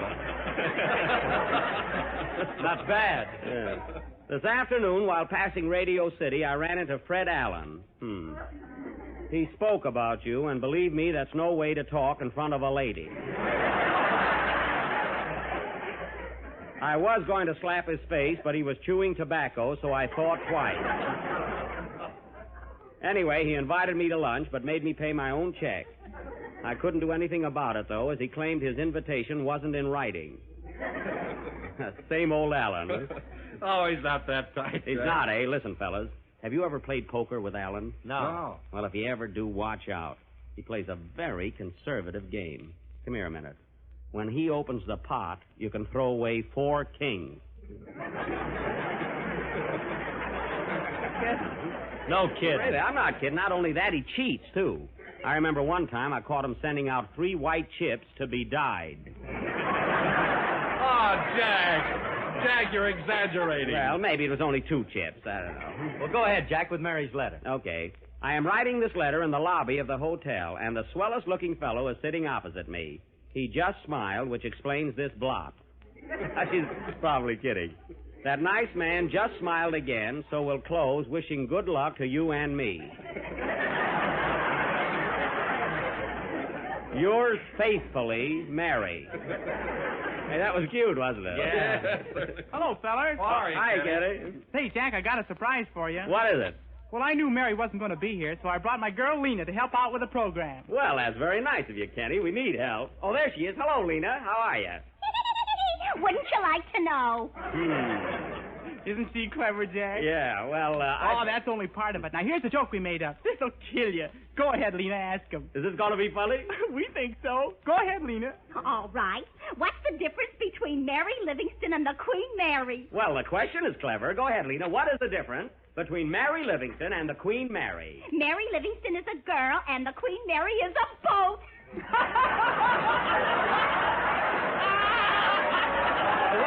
What's funny about that, Kenny? Gee, don't you get it? Mary isn't a boat. Oh, am I surprised? I must tell her to keep out of water. Yeah. Now, Lena, do that laugh like Mary does. And, Jack, you ask her what she's laughing at. Okay. Go ahead, Lena. Laugh like Mary. Now ask her, Jack. All right. What are you laughing at, Lena? You, who wouldn't? Ain't she a panic? Yeah, panic meaning disaster. Yeah, thanks, Kenny. And now Phil Harris will play... Hey, wait a minute, Jack. We got one more. Oh. Give it to him, Lena. Mr. Benny, if I gained 50 pounds, what would I be? I don't know. What would you be, Lena? Fatter. Wow! You get it, Jack? Lena fatter? Yeah, just like your header. Play a fella. Mary, come home. All is forgiven.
Baby, played by the orchestra and directed by Phil Harris, who came back from the Santa Anita racetrack yesterday as fast as he could walk. Say, Phil, your orchestra sounds a little softer than usual tonight. What happened? Well, Jack, I bet my trombone player on Seabiscuit and lost. Oh, well, that's too bad. Doggone it, every horse I bet on loses by a nose. Well, you'll either have to get hotter tips or longer horses. Yeah. One or the other. Like that, huh? Well, they must have lost, too, out there. I can see that. Say, Jack, how did you make out in the handicap? Not so good, Phil. Unfortunately, the horse I bet on just got over the flu and was afraid of crowds. Yeah. But Phil, when it comes to gambling, I'm a pretty good sport, and I don't mind when my horse lags behind. But when he walks over to the rail and takes a bite of my hot dog, that's going a little too far. You think so? So you learned your lesson, eh? Yes, sir. The next horse I bet on will have to have a diesel engine in him. Say, what are you fellas talking about? Oh, nothing much, Don. Is it important? No. Well, Jello is. Ladies and gentlemen, when you are considering a tempting dessert to top off your meal, decide on Jello, because it has that new extra-rich fresh fruit flavor, and it tastes twice as good as ever before. Hooray for Rosemont! Yes, with the big red letters on the jockey. Say, what is this, a racetrack or a program? Oh, come in. Hello, Jack Benny. Yes, what can I do for you? Well, pardon the interruption, Pooksy, but I'm a detective. A detective, eh? You said it. A bloodhound with a dialect. Well, what do you want? I'm under the impression that you lost a violin. Is this correct? A violin, yes. Did you find it? Did you offer a reward? Yes. Then I found it. Here you are. Well. Hey, fellas, look. My violin. What do you know? Say, it sure is my violin, all right. Say, fellas, I knew I'd get it back tonight. Virtue triumph. Then you're going to play the bee, eh? Am I? Listen, fellas, this is the night of nights.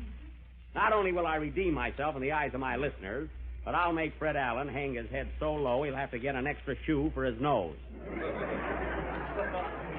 And it won't be any size 2 either. Oh, his nose isn't that long, Jack. It's long enough to reach clear to Hollywood into my affairs. Listen, Jack, why don't you forget the bee and play something popular? Well, what song would you like to hear? Pennies from Herring. Herring? That's heaven. You're telling me. Well, Mr. Benny, to put it bluntly, how's about the compensation? Oh, yes, the reward. Here you are, my good man. A nice, new, green, crisp, crinkly $1 bill. Adjectives he gives me. Oh, you don't want it, eh? Don't jump at conclusions. Well, it's all you're going to get, $1. Here. Thank you. I'll put it in my wallet.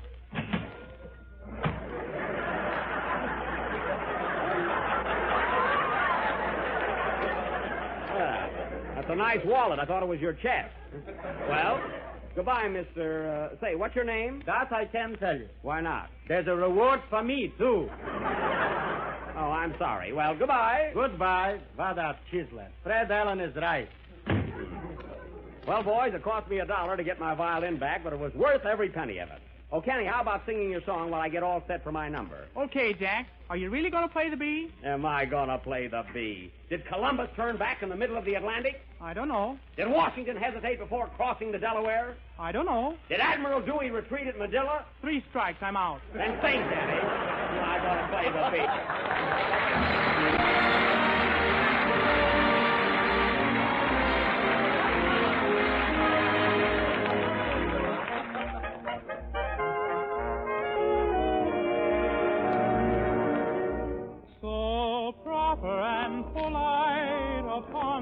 Lovely night, we sit here making foolish conversation. Instead of being bright, let's be ourselves tonight and take advantage of the situation.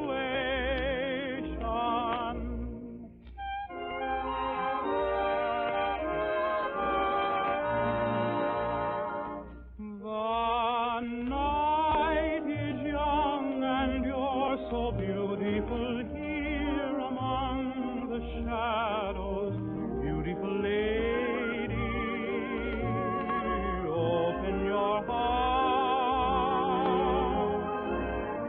The scene is set, the breeze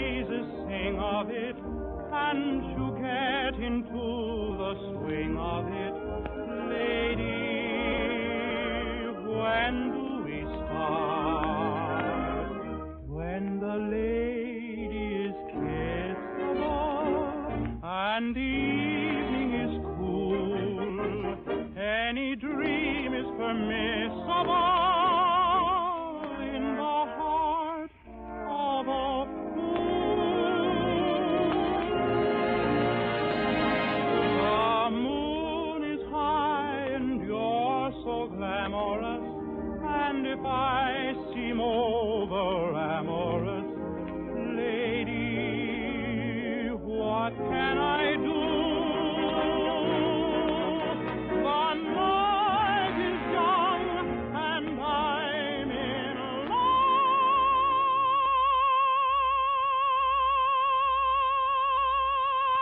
love with you.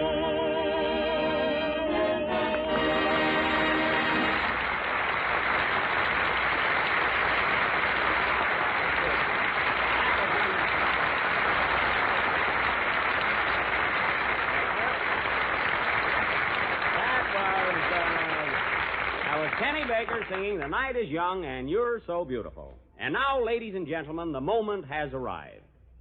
The moment when I will erase all verbal stains and oral blemishes from the once illustrious name of Jack Benny.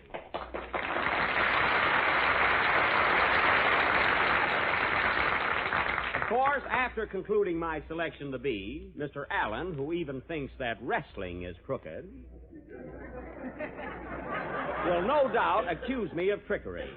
To nip such a possibility in the bud, I will pass through our studio audience, and you folks can observe for yourselves that I have only a violin in one hand and a bow in the other. Attaboy, Jack. Quiet, I wouldn't trust you either. I further wish to state that there is nothing hidden up my sleeve and no accomplices, either mechanical or human, in this auditorium. Now for my first solo, come in. Hello, Buck. Oh, hi, Andy. Hey, you got here just in time. Yep, and when I heard that you got your fiddle back, I ran up here as fast as I could. Well, that was nice of you. Say, Buck, I was sure surprised when I heard Mary went to New York. Yeah, she left last week for a short vacation. Doggone it, I'm sorry I missed her. I wanted to kiss her goodbye. Well, Andy, you can kiss her when she gets back. Yeah, she'll be rested up then and can take it. One thing I like about you, Andy, you don't brag. What's that? That's Kenny's girl, Lena. I know you thought it was the radiator. Lena, you know Andy Devine. Oh, sure, the man that talks like Donald Duck. Donald Duck, that's pretty good. Huh? Well, we're doing all right. We're both in pictures. Yeah. Well, Andy, I'm glad you came up to the studio tonight. You know, you're going to hear me play the bee and make out a fool out of that town hall Sandman. And you know what the Sandman does. Yeah. Did you hear him last Wednesday when he said a buzzard brought me instead of a stork? A buzzard? Yeah. Oh, doggone it, I thought he said blizzard. Now I got to get mad all over again. Why don't I get funny lines like that? Why don't I get any lines? Please, fellows. Well, the time is growing short. My fingers are just itching to wander over those violin strings, so let's get going. Andy, you sit right down in front and enjoy yourself. Okay, Buck, can I applaud now in case I fall asleep? Now, I'll have to take that chance, Andy.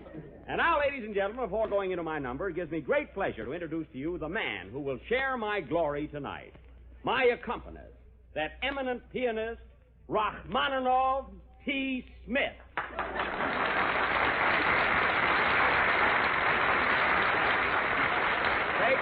Take a bow, Mr. Smith. Thank you. And my price is still $10. Oh. I tried to get him for 8, folks, but he's got me in a spot. Well, hand me that violin, Kenny. Here you are, Jack. I'll even take that line. Hey, what's the matter with you, Phil? Well, I want to be an actor. Well, you're on the wrong program. With my talent, yes. Well...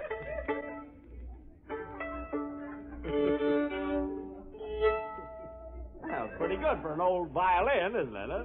So you're really going to play the bee this time, eh, Jack? John, I can't get out of it. I'm raring to go. Come on, introduce me, and remember that Jello isn't playing this number. Wait till I tune up. Just... Sounds pretty good from here. All right? Okay, Jack. Ladies and gentlemen, Mr. Jack Benny will now play Schubert's immortal classic, The Bee.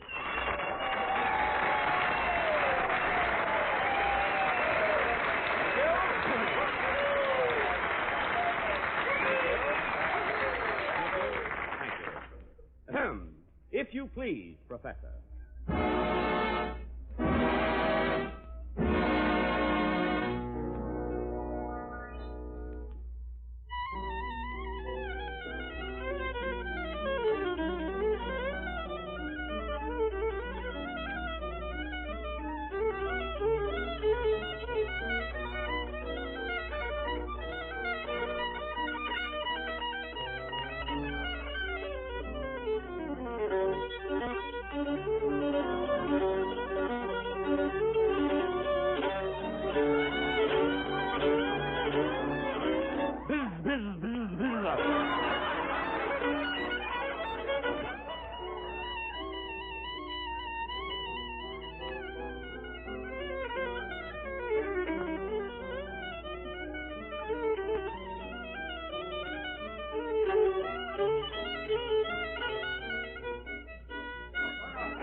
Fellas, it was nothing at all. Well, what now, Mr. Allen? Play, Phil, I did.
You were in a tough spot.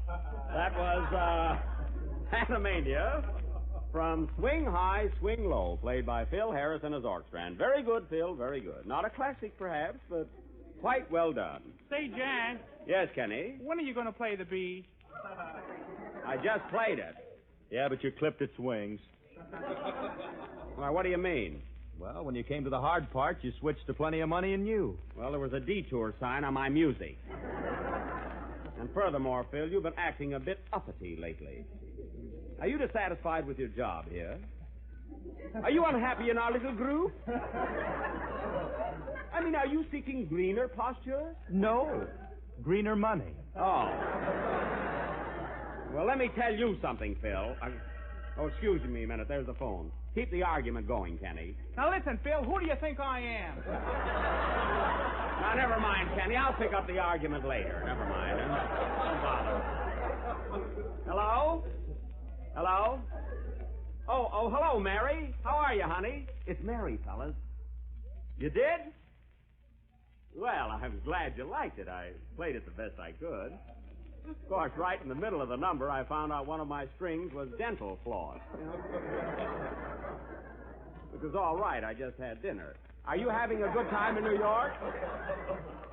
Well, I do, too, but I don't see how I can get away from here. Well, anyway, Mary, have a good time and come back soon. Yeah. Yeah, everybody sends their love.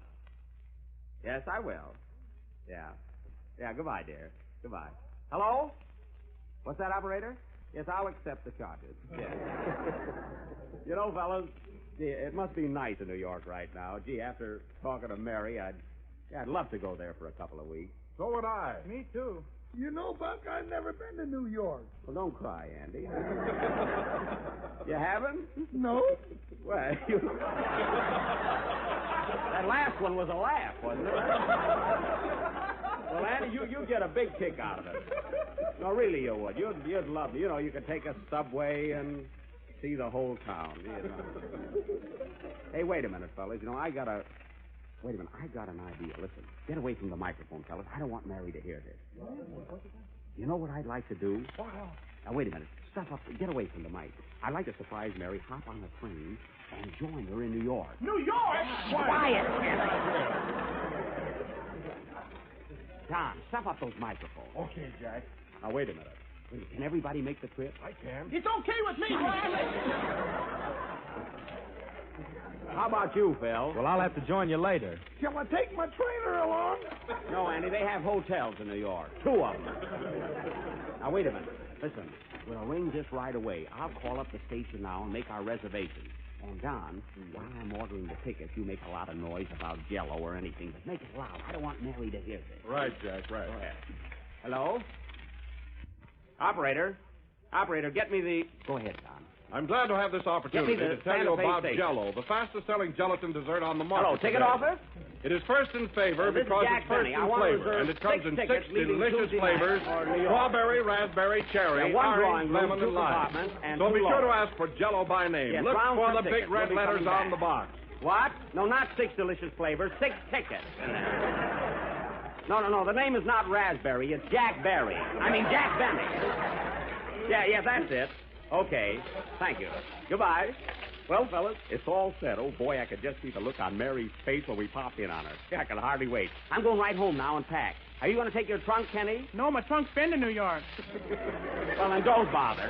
Oh, boy, just imagine that. 2 weeks in New York. Broadway. Times Square. Columbus Circle. Tin Pan Alley. 42nd Street. Grant's Tomb. Playing field.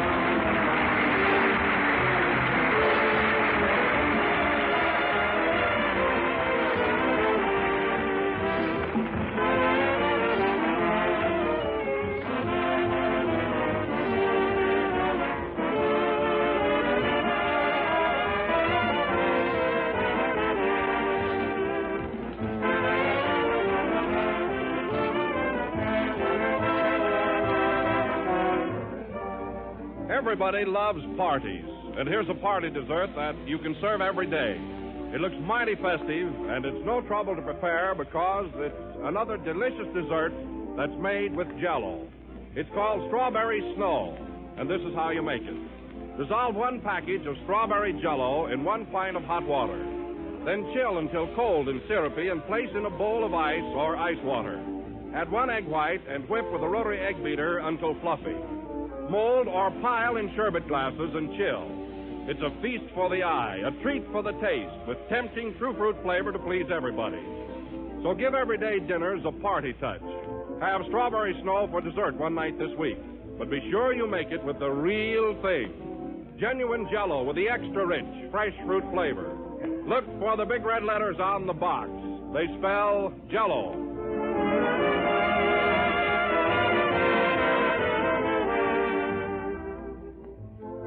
This is the last number of the 22nd program in the new Jello series, and we'll be with you again next Sunday night at the same time, broadcasting from New York City. The detective on the program was played by Patsy Flick, through the courtesy of Warner Brothers. Say, Jack, why can't we leave for New York right now? No, we'll have to wait till Tuesday night because I'm dropping in on Ben Burney's program first. Well, why are you still whispering? I want to surprise Ben, too. Good night, folks.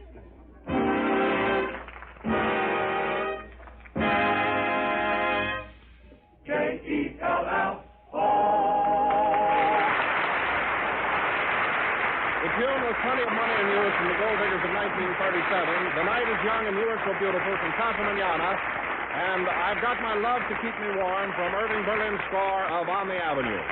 This program has come to you from Hollywood, California, through the facilities of the Red Network of the National Broadcasting Company. KFI Los Angeles. Mickey, what's that noise? I don't know. Sounds like a bee. A bee? Hello, Ben. Well, Jack Benny.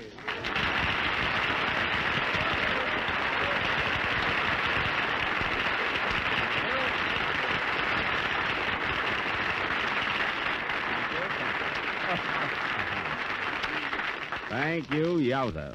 Well, Jack, I'm sure glad to see you. Ben, I'm leaving for New York tonight, and on my way to the station, thought I'd drop in and say goodbye. Goodbye. That was Jack Benny, ladies and gentlemen. Hey, wait a minute. I'm not through yet. To tell you the truth, Jack, your trip is no surprise to me. I knew you were leaving town. You did? How? I heard you play the Bee Sunday night. Oh. I always knew you were a bad musician, but I never thought you were a coward. Well, my friend, I guess you heard some real violin playing Sunday night, eh, Ben? I hope to tell you, Yehuda Menuhin was never better. Wait a minute, Yehuda Menuhin, who's he? Why, he's one of our greatest living violinists. I thought I heard an echo while I was playing. What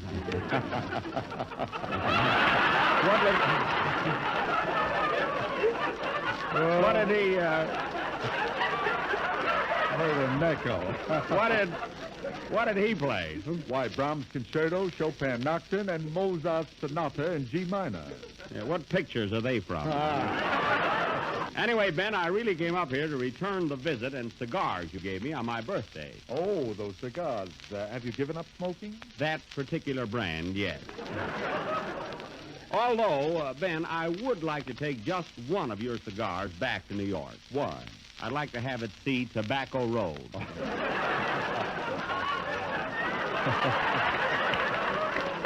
Well, what's the matter with him, Jack? Ben, I wouldn't give a cigar like that to Fred Allen.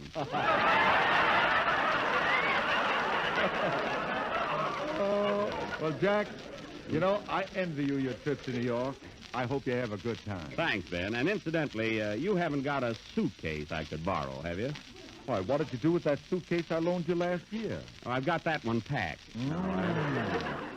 Going Hollywood, huh? A bigger wardrobe, eh? Wouldn't you like to borrow a trunk? Yes, if you have a curved one. See, my trousers are a little baggy at the knees. Well, Ben...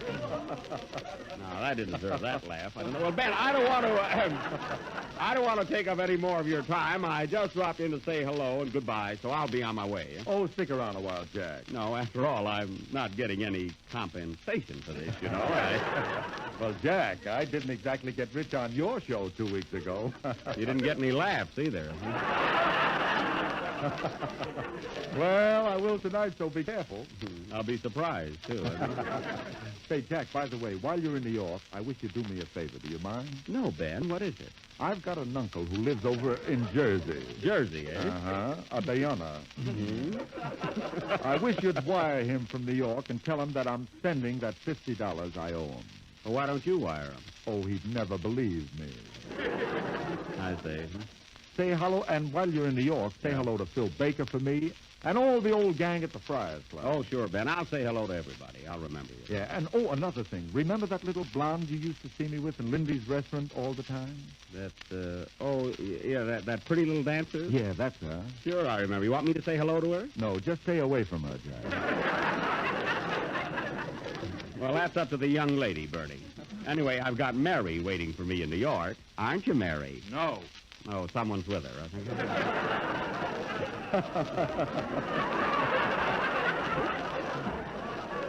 Say, Jack. See that salesman she met on the train there. Yeah. Tell me, Jack, how long are you going to stay in New York?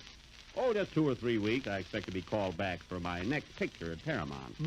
What's it going to be this time? Oh, it'll probably be a Western. You know, since I've been doing that Buck Benny series. As a matter of fact, I took a screen test yesterday on a horse. How did it turn out? Looks pretty good. They signed up the horse immediately. I guess I'll be right behind. You know, Ben, I lost out on one swell picture at Paramount. I was really supposed to play Gary Cooper's part in The Plainsman. What happened? Well, while we were arguing about my salary, they made the picture. Glad we put that one in, isn't that, honey? Huh? Say, Ben. Ben, how's your picture coming along? Well, Jack, it looks pretty good. Of course, I'm not terribly pleased with myself, but after all, what can I do with Winchell for a leading lady? I can appreciate that. Say, Ben, confidentially, did Winchell get much money for making that picture? Did he? Why, after every scene, he ran out and bought an annuity. Oh. Those annuities certainly are great things, aren't they? They sure are, Jack. Have you got any? No, I put my money in relatives. Well, Ben, I'm really sorry, but I must rush away. I don't want to miss my train. You know? Hey, wait a I've gotta minute, get away Jack. tonight. Wait a minute. You care. As long as you were so successful playing the bee last Sunday night, how about doing a little number right now? Oh, no, Ben, I haven't got the time. Anyway, I haven't got my violin with me. Well, my boys will let you have one. Hey, Mickey, give Jack a violin. Here you are, Mr. Benny. Thanks. Hey, wait a minute. This is a trombone. Well, put strings on it.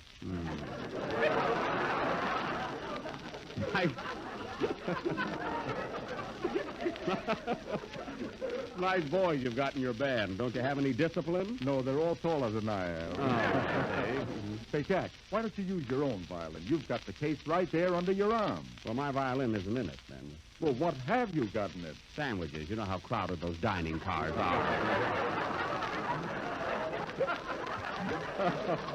Well, here, Jack, take half of my violin, take half of my violin, and we'll play a duet. Thanks. Oh, yes, I forgot you play violin, too, don't you, Ben? Huh? Oh, yeah, why, I'll play it for $50 and spot you Rubinoff. All right. What do we play? Oh, it's your line. You say, what do we play? What do we play, Jack? Oh, I say, I don't care. Well, let's make something that will make a nice duet. Well, how about the Blue Danube? The Blue Danube, that's okay. Come on, boys, hit it. Come in. Mr. Benny, Yes? are you and Mr. Burney going to play the Blue Danube? Yes, why? The river, stay away from our radio. Goodbye. That same guy again. I wish I could get him off my income tax. Well, come on, Ben. Let's go, boys.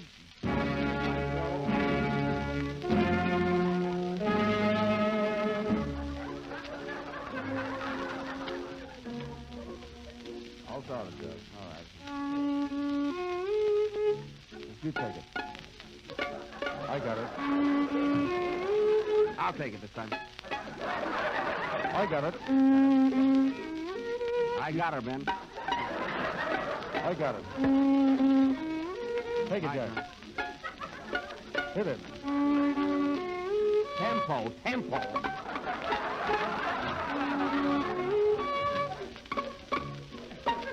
Together.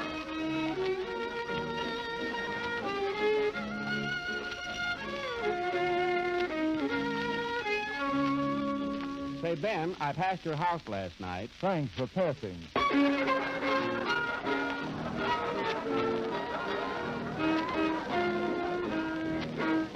They'll never believe I played the B now.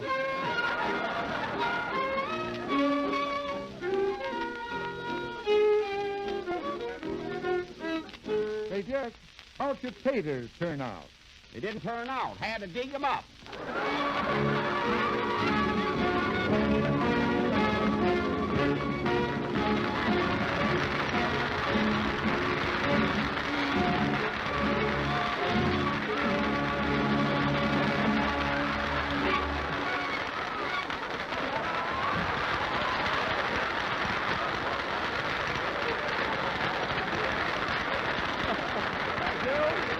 Thank you.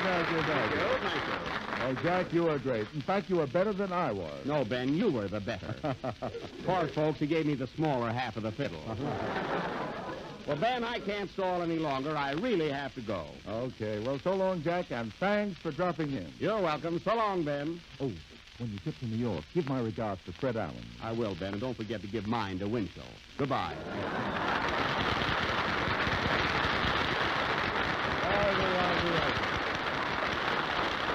Oh, there's a new high for two fiddles.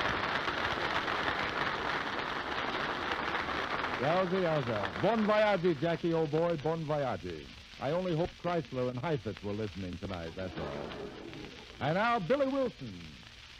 Bring in to Big Boy Bluey, Willie. Don't worry.